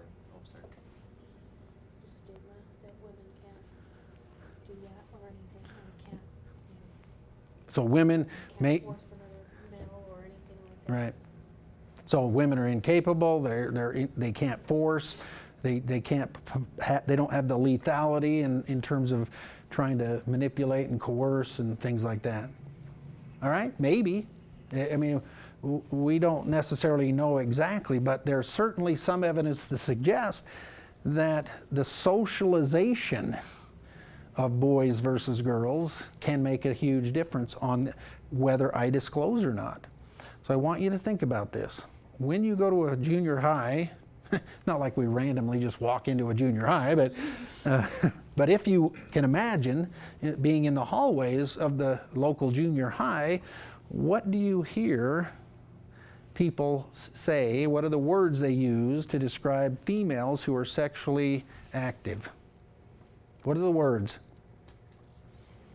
Slut, whore, skank, and a few others, many others, right? But what about if it's a boy? Playa. I like that. Stud. He-man. Right? All of us. So girls, it's negative. Boys, it's positive. And in many ways, we recognize that boys are encouraged actually, not we, I mean, not us in this room, but from a very sociological perspective, boys are encouraged to be sexual or to engage in sexual conquest. What are girls? What are the messages for? Be very protective of my sexuality, right? So a boy, if the perpetrator is female and we have this male victim, well, I can't tell, because now that means something about me if I do. I'm not a real man. I'm supposed to like or enjoy this. That's all the messages I've been told, so I can't tell. That may be one of the factors, is the way that boys and girls are socialized differently. So something to think about. So the estimates are that that would likely adjust around 15%. It would still be mostly male, but we'd see probably 15%, roughly, more females that as perpetrators, so it wouldn't have that huge disparity. Most children will tell someone. False. The studies that you've probably heard on the news is 2 in 5 girls by the time they're 18 will have been sexually abused. So if you look at that in a percent, it's 40%. Wow, that's a. You think 40% of the kids are talking about the girls have been that are talking about sexual abuse? I think there's the DCFS statistics. I think 12%. The last I read, 12% were identified as victims of sexual abuse in the system anyway. So we recognize that there's a lot of kids that are likely being sexually abused, that it's not being talked about. And as a therapist, I can tell you how many adults come to my office and they're entering their own romantic relationships for the first time and saying, yeah, this happened to me when I was little. See?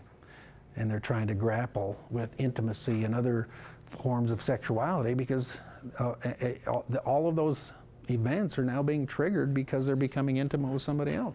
So we know that there's a lot of people who aren't talking about it. Okay, children who engage in sexual behaviors with younger children are just experimenting. False. False? Why? Why is that? Don't children go through as part of their normal sexual development, part of this exploration of body parts and engage in some sex play, so to speak? I think it would be normal to experiment and to figure out how their selves work, but they wouldn't understand yet the dynamic between two people and how it works. Right. So they're not going to understand sexuality, but what about the 3-year-olds that'll say, you show me yours and I'll show you mine? Or we're pulling the diaper, the underwear forward and looking down, maybe even touching somebody. Would that be inappropriate? All I'm suggesting to you is there's a reason why this might be false. Because there is something known as age-appropriate sex play, where you have young kids that go through those periods of exploration, understanding their bodies, how it works. As they get older, they play doctor, they learn to masturbate. They do things as they get into adolescence that we don't like, but it's normal for two similar age kids to maybe engage in having petting and things like that, right? We don't like it, but that's not necessarily out of the ordinary in terms of sexual development, right? What tells us this is a problem is this word younger. When you have age disparities, now you have differences in power. And when you have differences in power, the one with the power can coerce, manipulate, or threaten and engage the child in unwanted behaviors. So that's typically why we talk about it in the way we do, is when you see age disparities, it's not appropriate. And you're right, any sophisticated knowledge of sexual behavior beyond their developmental capability.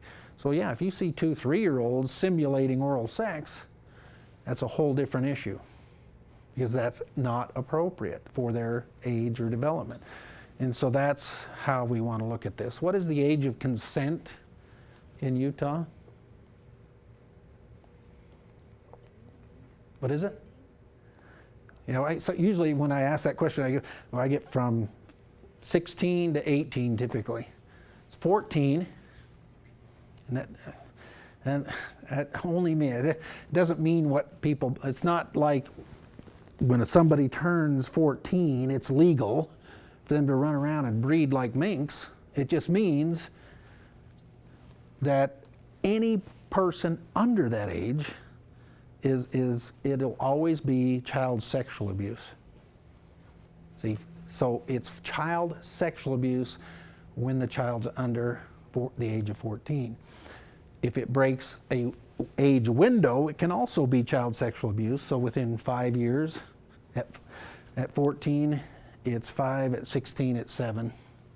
So there's this window where within that age range, it's not child sexual abuse, but it's unlawful sexual conduct with a minor, statutory rape, lewd and lascivious, distributing or contributing to delinquency. There's the new charge of possession of child pornography with the sexting that's going on now. I had a kid that was prosecuted in Vernal because he received a picture of a girl that was topless on his phone. Child pornography. Possession of child pornography. Interestingly enough, he never saw the picture. His mother discovered it and turned him in. Not turned him in, but went to the other parents, and the parents filed charges. And the kid never saw it. But because it was his phone, charged with possession. So there's a lot of stuff that's going on here that is illegal that I think a lot of kids need to be educated about, don't you? Particularly with the technology the way it is. Okay, most offenders were molested as children.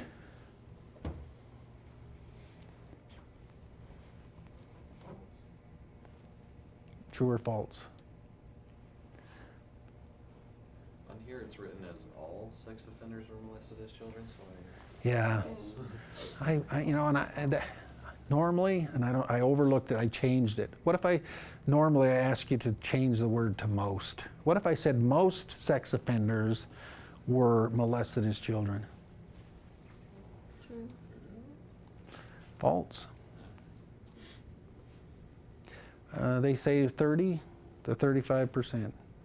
There was some research, and even Oprah, who's the king of the world, right, was cited research many years ago as she was doing a segment on child sexual abuse that said that 70% of male perpetrators were molested as children. The research she cited, the sample groups were men in prison for child sexual abuse. So if you know anything about research, that's going to really skew your results.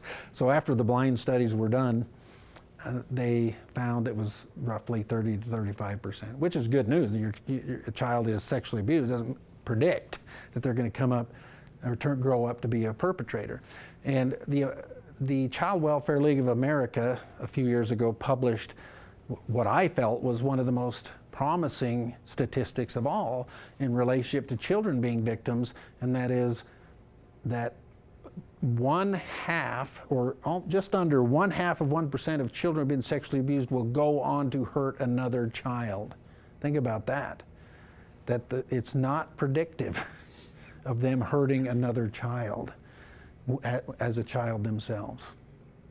Now there's usually some conditions that need to be in place, meaning that when a child discloses, they're believed and supported, and the perpetrator is held accountable. Many of the cases that we see in foster care, those aren't the conditions. In other words, the non-offending partner often chooses the perpetrator over the victim. So they're going to struggle a little more than your average child. Okay? When a father or stepfather sexually abuses a child, the mother or stepmother always know, I don't like this question because it only assumes that stepfathers or fathers are the ones sexually abusing their children. So if we just said a parent or step-parent, right, the non-offending partner always knows. True or false? False. Did anyone say true? Well, you could be right either way because the research says about 50% of the time. So I'm in working with both victims and perpetrators, there's this sense in me that says, well, maybe it's just because it's retrospect. Many of them report, well, yeah, now I know there's obvious things I should have paid attention to that I didn't. And it was so horrible for me to think that was happening. I kind of went into a state of denial about it, so to speak. So it's hard to say what might constitute knowledge of the event. When children are being sexually abused by a family member and removed from that environment, they're happy to go. It plays very well into what I said earlier, which is the motivation for disclosure is to get the abuse to stop, not to tear families apart. And often children who see the results of their disclosure attempt to recant the disclosure for that reason. Well, okay, this is what happened when I disclosed. In order to make it, to put it back together, I will say it never happened. So we see that happening as well in some circumstances. Men who sexually abuse boys are homosexual. Okay. Again, it tends to be, and I don't know why, but this relationship between pedophilia and male homosexuality for some reason. And so that boys are at risk if a male is homosexual. Well, no, that would make that person pedophilic, not homosexual. Well, perhaps both. But the truth is they're not linked, although there happens to be very different stigmas associated in our society between male and female homosexuality. Did you know that? That often, if you look at attitudes about male homosexuality, they're much different than attitudes about female homosexuality. And so boys growing up in and this is important for victims because boys growing up on the playground, the locker rooms are hearing the language associated with being homosexual, and when they are perpetrated by a male, they have a higher rate of sexual identity confusion as a result. And so the treatment for victims relates to making sense of what perhaps is, their confusion around their issues of their own sexuality. With girls, it's different. Because girls are socialized to be very protective, if we use the word virgin, what gender are we referring to? Mostly, almost exclusively, girls. And when a boy is a virgin, we make fun of him. They have a show, 40-year-old virgin, I heard. I haven't seen it. Anyone? But they're making fun of somebody who's a virgin. That's male. With a girl, we don't do that. See? So with girls, for treatment purposes, they often feel damaged. I'm damaged good. No one will ever want me because of what happened to me. I did not protect that purity, if you will, that is often reinforced sociologically. So, okay. And then the last two, I don't think we need to spend a lot of time on. The behavior problems go away. No, of course not. That's pretty clear, I think, and well understood. Or that it's more common in certain segments of society. It actually happens at the same rate no matter where you're at socioeconomically. All right? Any thoughts or questions about this information before we get into the broader topic? Okay, that means no, right? All right. So let's talk about the definition according to the American Psychological Association. What are the definitions of child sexual abuse? Well, essentially, and I'm not quoting here, but any time a child is used for the express purpose of sexual arousal of an adult, that's really falls under child sexual abuse. All right? So, and it's often unimaginable what people will do in terms of their sexual arousal for children. And so let's talk about very briefly, and I'm going to actually hand out a couple of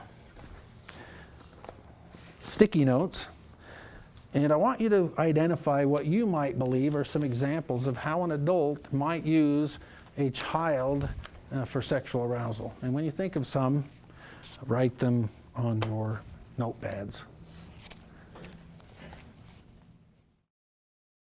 So I am going to just set these here for now, and we're going to go over each of the responses. But I want you to consider that when we talk about child sexual abuse, there's, I guess, degrees, if you will, of intrusiveness.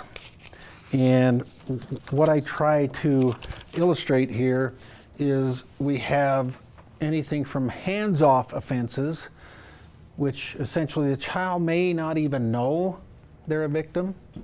So you have voyeurism, for example, viewing of child pornography by an adult, even though the child had been victimized in one circumstance. A person viewing pornography may not directly involve a child in that sense. So you have hands-off offenses, you have hands-on offenses, somewhere in the middle where now we're engaging a child in physical acts of sexual arousal, from fondling to underneath the clothing or over the clothing, to at the highest level of intrusiveness would be the penetrative offenses, which by the law are defined as penetration of the anus, vagina, or mouth by a penis, finger, or object. That's the definition, roughly.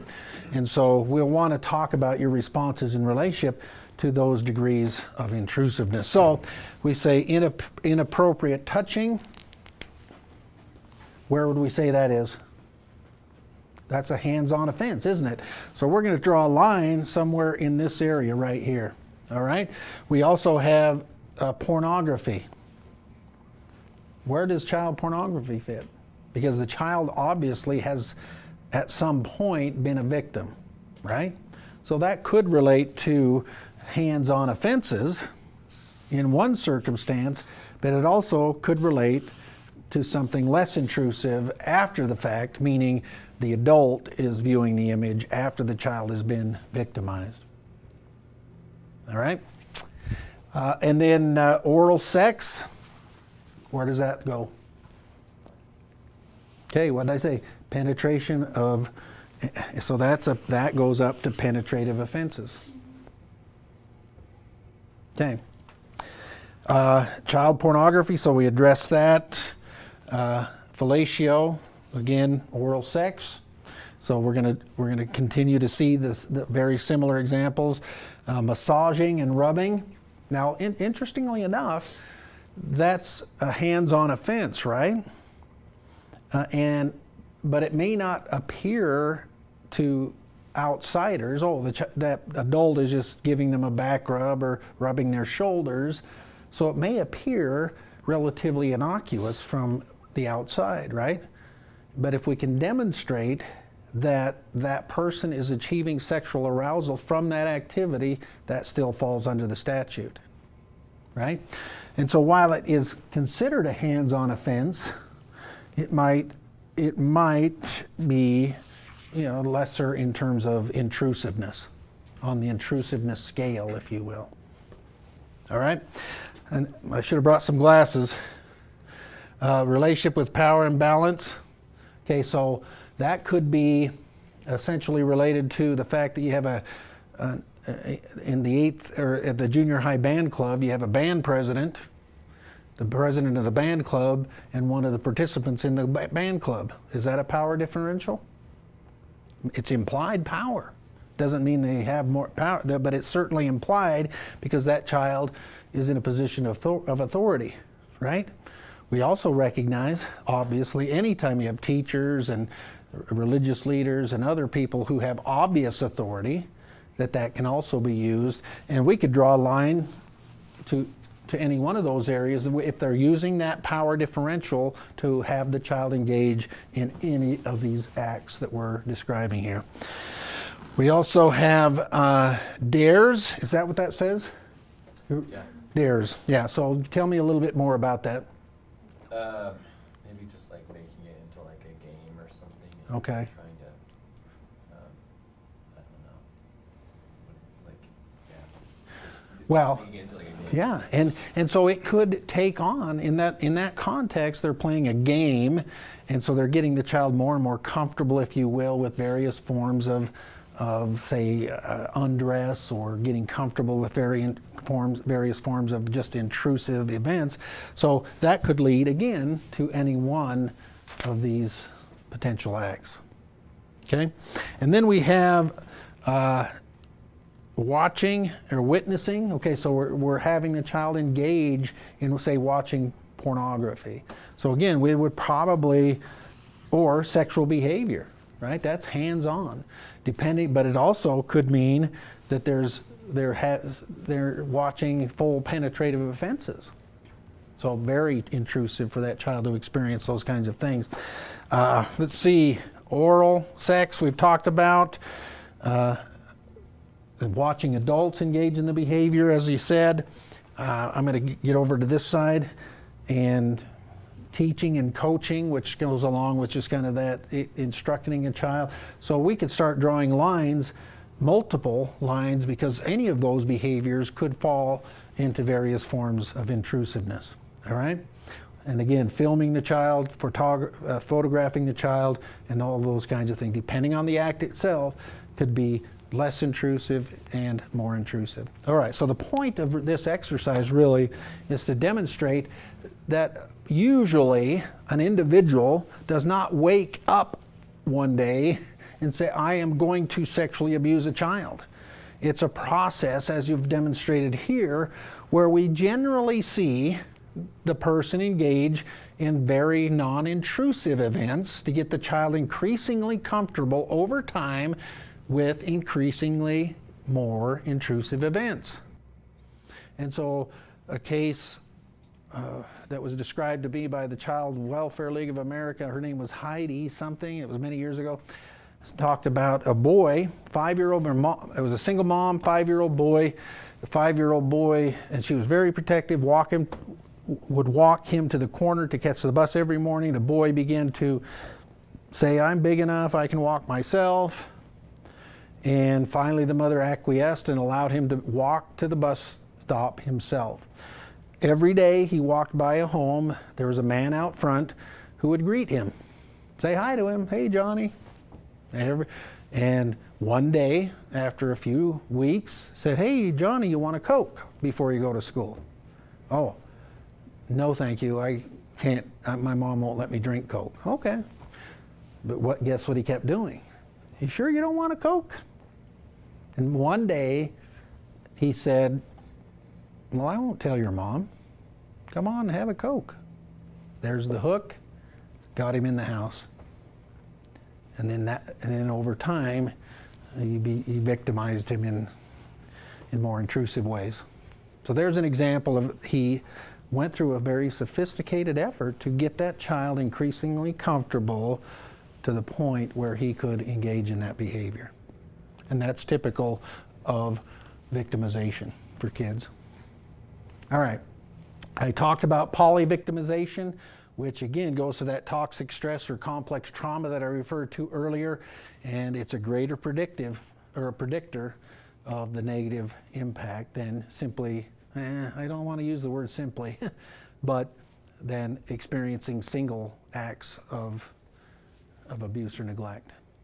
All right, so most of the victims that we see that are sexually abused will likely also have been victims of, at the very least, emotional abuse, but certainly there are cases where you have physical abuse and neglect as well.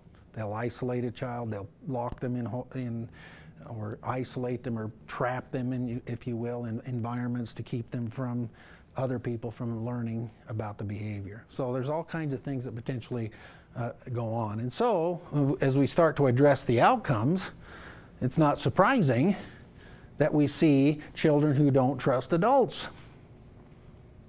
And I talk about this in the concept of the 3 R's. And this, you don't even have to write them down because I think you can remember the 3 R's. You ready for this? Rejection, rejection, rejection. Now it sounds odd, it's the same word, but there's 3 separate and distinct rejection experiences here. When I've been hurt by an adult, I feel rejected by that adult. And because I've been hurt, I feel like it's going to happen again. And often I will produce rejection behaviors, right? In other words, if it happened before, it's going to happen again, so let's get this over with. And so that's what we see is, well, I'm going to avoid relationships. I'm going to act out in a way that says, I don't want to be in this relationship. It's going to end anyway. I will do something to have control over the outcome here. And so that's what we see here. We also see the labels of post-traumatic stress. I don't believe every child, even though there's this school of thought that every child who's gone through trauma should have a diagnosis of PTSD. No, that's not true.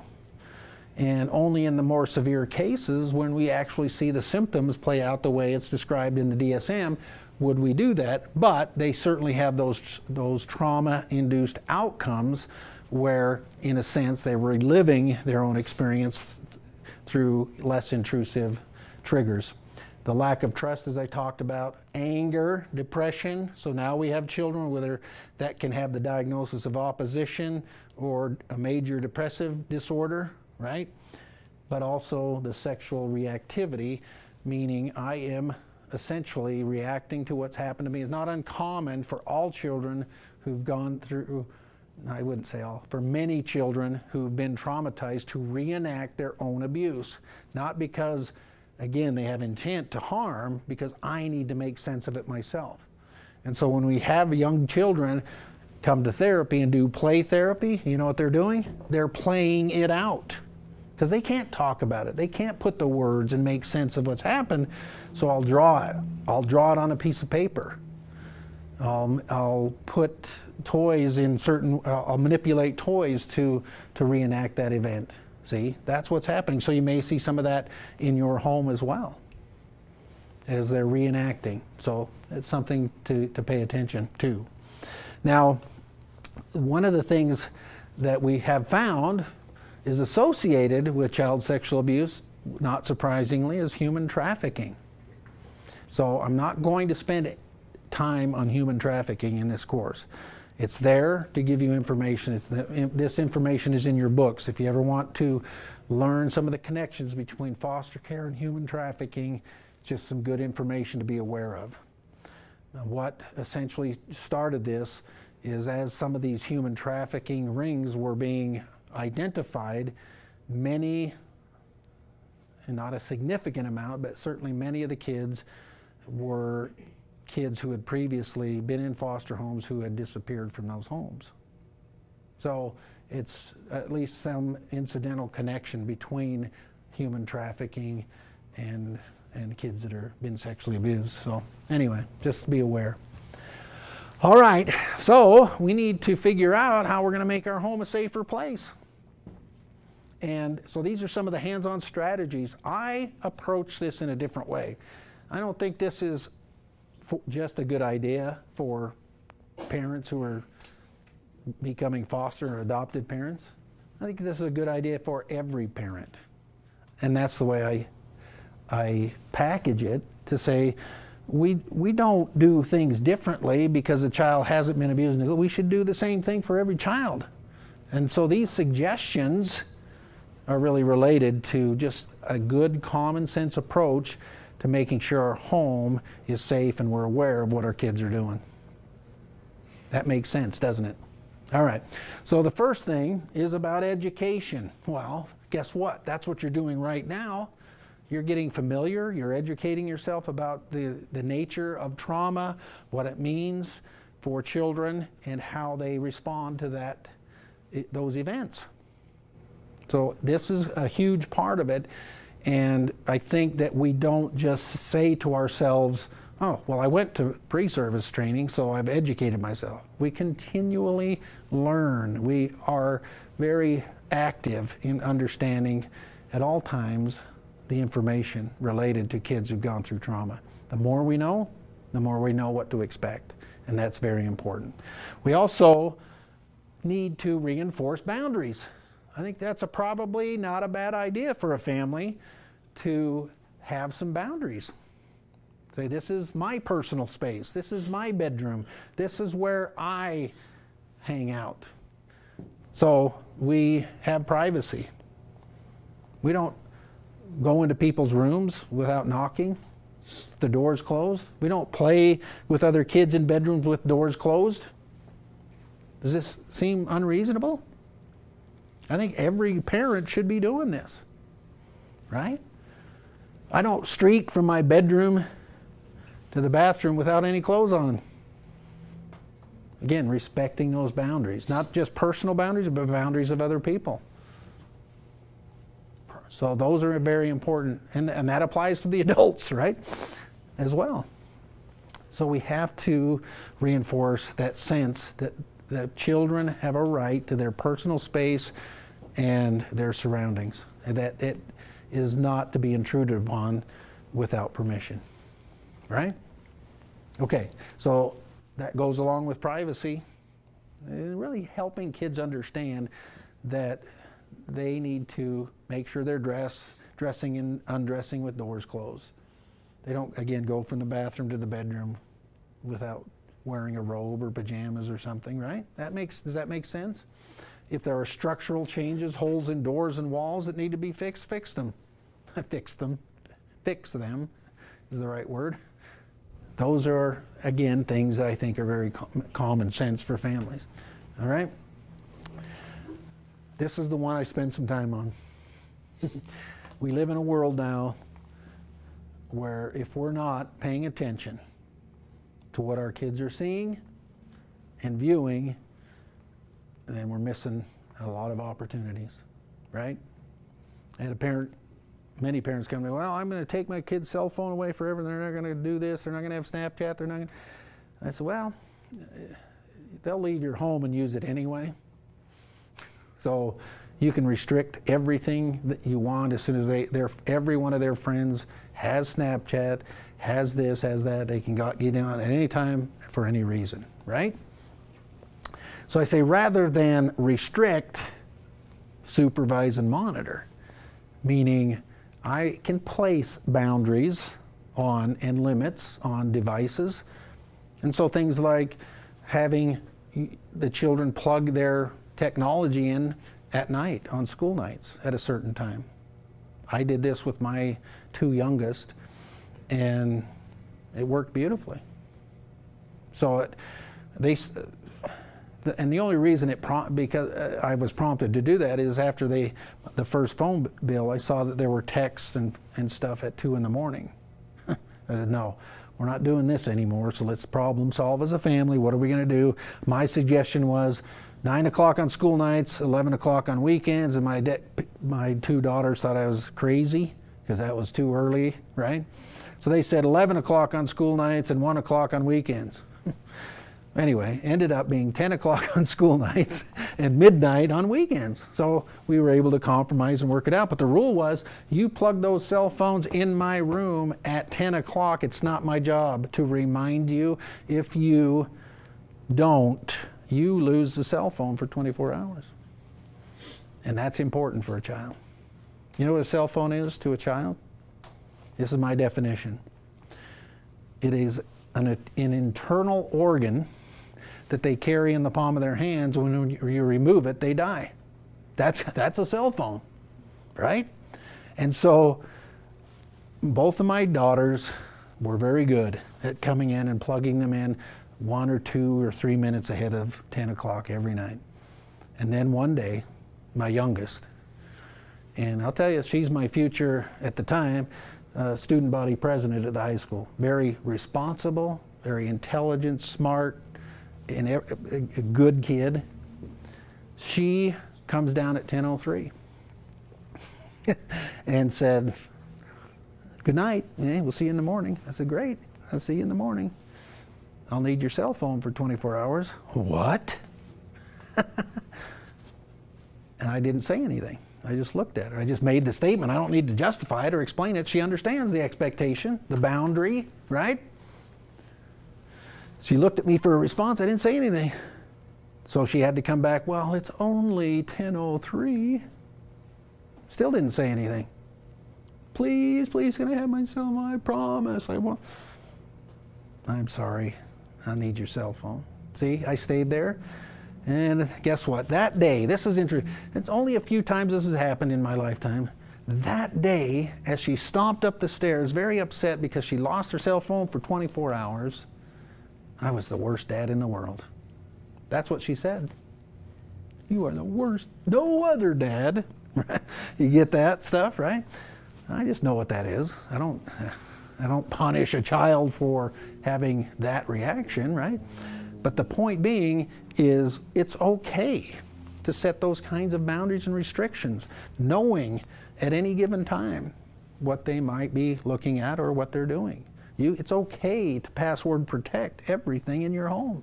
It's okay to put limits on the content of the programming that comes across your television. It's okay. But have discussions about that with your kids. Just don't do it and say, well, there's going to be stuff I don't want you to see. Well, now I want to see it. Right? Talk about that. I remember when my kids were growing up, man, anytime Madonna came across the screen, it was like, okay, we have to talk about this because that's pretty sexualized. And so even though I can't protect them from everything, I can still have discussions about that. I can still, oh man, that Madonna, she's really scantily clad and provocative. Tell me what you think some of the messages are here. And the kids started getting comfortable with those conversations. Instead of just saying, oh, let's turn it, I don't want to see that. We're educating, we're talking, we're actually processing some of the things they're going to be exposed to anyway. So let's control the message, because I don't want, or I didn't want, Madonna teaching my kids human sexuality. I wanted to be in charge of the message. You see what I'm suggesting? That's the important part. So I just think that anytime we place harsh restrictions on things, that it has the tendency to go the other way. That they become more curious, more apt to go after and seek out those things that we're restricting. So let's supervise and monitor. That seemed to make good sense? Yeah. All right. And there's the media stuff that I'm talking about. I'll tell you, our media, and I don't think it's just ours, but it seems worldwide, is highly eroticized, isn't it? Almost everything that's coming across the media anymore has some erotic component, it seems like. And again, by only ignoring that, we tend to lose opportunities. So again, please, please discuss that with kids. Be open about human sexuality. For kids who've been sexually abused, all they have is very skewed ideas about human sexuality. So get comfortable talking to kids about human sexuality. And I think that's very critical. Get comfortable talking to kids about the functions of our bodies, not just the parts we like to talk about.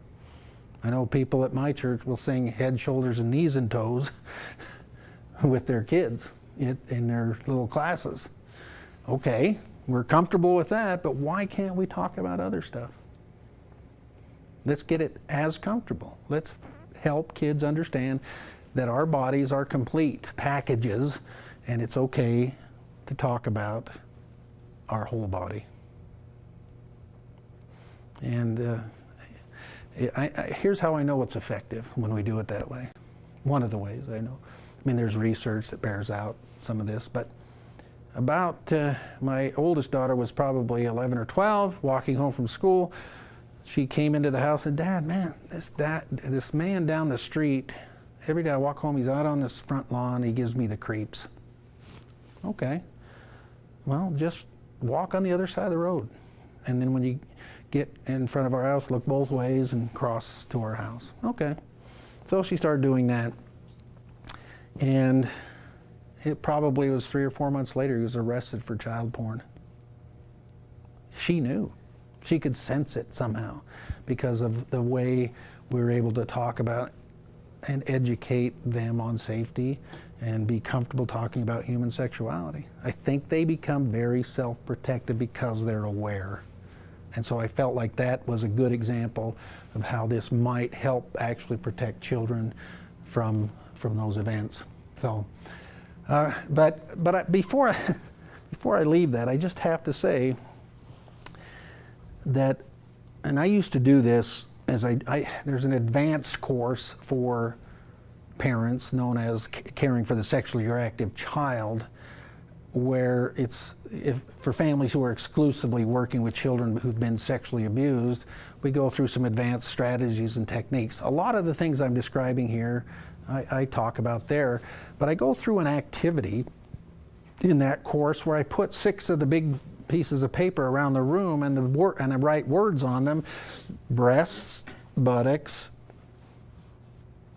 masturbation, sexual intercourse, and penis and vagina. All right, so those are so I reveal them at a certain point in the training and give everyone a marker, and I say, now I need everyone to walk around the room and identify words they've heard to describe those 6 things. And so people are sometimes reluctant to do that. So I have to sometimes get them started. So I'll use something like buttocks. I'll go over and put ass, right?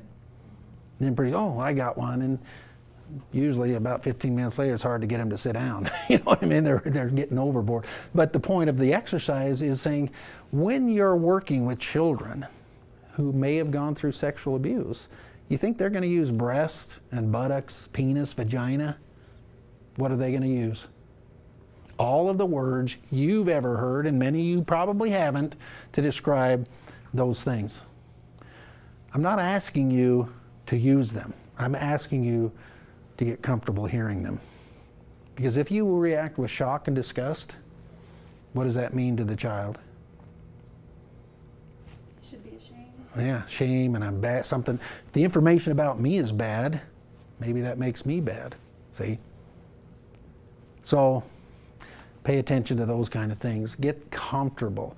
And by the end of the training, I said, please, under no circumstances would anyone use any of those words that you wrote. That we want to place a higher emphasis on healthy terminology, healthy sexuality, and respect for intimacy between individuals, right? And so, you know what? I'm not going to make up funny names for stuff. I'm going to call the parts of the body what they are. I'm going to say oral sex, if that's what it is. See? And just another quick example of how this works. This happened with, again, my 2 daughters. Do you have XM? I guess you know what it is, but I have XM. In Vernal, you have to. You have to have XM in Vernal. Otherwise, you get country music and Rush Limbaugh, you know, and that, you know, that's not necessarily healthy. But so when my daughters would get in the car, I was conditioned to just hit the top. It was the channel 20 because they wanted to hear the top 20. Now, a couple of motivations for me was some of the music was okay and I didn't mind it, but because XM is uncensored, I really got a good idea of what they were listening to. See, I'm paying attention. So a number of things happening all at the same time. So we're driving down the road, and this was the first time the song across the screen came the word 50 Cent. You ever heard of this guy? I'm sure most of you had. So I can just make the general statement, 50 Cent, I've never heard of him. And I look in the rearview mirror and my daughters are rolling their eyes like, oh, you freaking nerd. I said, what? Well, it's 50 Cent. Oh, wow. Didn't mean to enunciate, sorry about that. You know what I mean? It was just one of those things that I was unfamiliar with. But anyway, I've never heard the song except for this one time. The first 4 lines were, and I think I'm pretty accurate, I'll take you to the candy shop, let you lick my lollipop, come on baby, don't stop, keep licking till you hit the spot. So I didn't turn it off. I turned it down so now we can have a conversation. I said, girls, what's this song about? Oh, I don't know. He's got a girlfriend, likes to buy her candy. I said, yeah, here we go, right? I said, no, this song is about oral sex. What? Says it doesn't come out and say it, and I try, this is kind of representative and blah, blah, blah. Oh, man, that's sick. I can't believe. Guess what song I never heard again? Wasn't on their, our computer at the home had all their iTunes accounts, and never heard it again. Never saw it on my list of songs. Because on the one hand, I'm educating them, hopefully, around morality, meaning here, what are the choices you need to make around human sexuality that are responsible and safe and all those kind of stuff that we should do. But also, based on that, here's what you're hearing, make some good choices around that. And that's been a pretty decent strategy. In other words, if I say to them, if you ever listen to that song again, what's the outcome? You already know. It's going to get louder. It's going to get more intrusive. I'll hear it all the time. Educate and talk. Be comfortable having those conversations with kids. Do we agree? Any sense that perhaps, or any other thoughts, any ideas that perhaps would be useful that you want to share? Tatiana? I would say, just to add to that, it's going to be a monitor media because some of the stuff may be triggering. If a child listens to that song, they may be triggered, and you'll see a response, a trauma response as well. Right. So. That's an excellent point. And that's again something we want to pay attention to in terms of triggers. There very well could be some very significant emotional triggers in some of the media. So good idea, good reminder to pay attention to that as well. And document, right? The date, this response based on this trigger. So now you can see patterns. They're very important. So good, thank you. That's a good reminder. Well, there it is. All right. So, but in the end, no matter what I talk about in terms of strategies and thoughts and ideas, I remind you that it's not what you know that makes a difference. It's who you are. If Dr. Perry's saying what helps children heal is the availability of the relationship, you can know everything you need to know about being a great parent, but what about being a good parent? Meaning I'm available, and I am making this relationship available anytime the child needs that relationship. So no child should grow up in a home believing that something more important in your world something in your world is more important than the child. No child should grow up in that home. Well, wait, I don't want to miss Dancing with the Stars. It's the finale. No. If a child can come to you, hey Dad, and I can hit click, put the remote down, and I'm right there with them, that's the message I want them to get. When they come to me and I might be responding to a text on my phone, which by the way, I don't know where it's at. Oh, wait, here it is. If I'm texting somebody and hey Dad, and I can set it over here, and I'm right there. In terms of boundaries, we start saying, when we have dinner together, these go in a basket in a different room. When we're going to have a movie night with popcorn, put them away. We're going to play a game at the table, same concept. If we're going to go to a restaurant, leave them in the car. It's hard to do for people. But the people who are following through and doing that are finding that the relationship is available, and that's critical, particularly for social development deficits. Most of the kids, of course, are going to have those deficits. Devices will never give them a sense of connection to anything other than a screen. So it's very important for all parents, but particularly for kids who've gone through trauma, to get a sense of importance for the first time. And that's one of the ways you can do it. So use those strategies, because I think those will help you do what you do best. All right? Being a part of the team, which is something I think that Liz had talked to you about, and understanding that our advantages to working with others, right? Recognizing that you don't have to make all the decisions on your own. There are important people that will be involved in your world, from caseworkers to guardian ad litems. You know what a guardian ad litem is, right? From CASA, being a CASA volunteer, for those of you who don't know, guardian ad litem, or GAL, is the child's attorney that represents the child in all the court processes that they go through.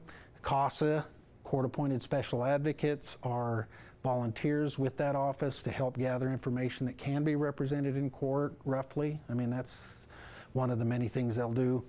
I didn't want you to walk away without understanding some of those are important people that will be involved in your life, and also members of the team as well. And they give important input in terms of decision making around what happens or the best interests of the child. So be a member of the team and participate and be responsive to others, as part of that team. Now, also, you have a duty to inform as a foster parent. I would argue that's no different than anybody's duty, by the way, that anybody that has information about child abuse needs to disclose that information. So just because you're a foster parent doesn't mean you have more or less of a duty. It just means we need to make sure that you understand that if a child discloses, you listen without interruption and simply reassure the child that you will have to talk to their caseworker about that information. And then after, I would say, document it as much verbatim as you can, so that you submit that information when you report it to the caseworker. Don't ask questions. You're not there to investigate. You're there to listen. Make sure that the information is then given to the caseworker. And this is unknown or previously unknown information. Okay? If it's known information, now we can talk about that information. Oh, that's something that you brought up, or they brought up in the past. It's known. They're just processing that information. Just listen. Again, be a good listener. We don't have to talk. We don't have to help them problem solve.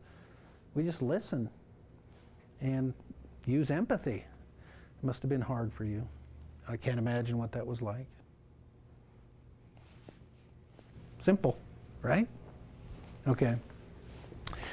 Yeah, and I think that's all I've got. So, are there any parting questions or thoughts before we call it a day? That's it? All right. Okay, thank you for participating. And I don't know when your next session is. I'm sure all of you are aware.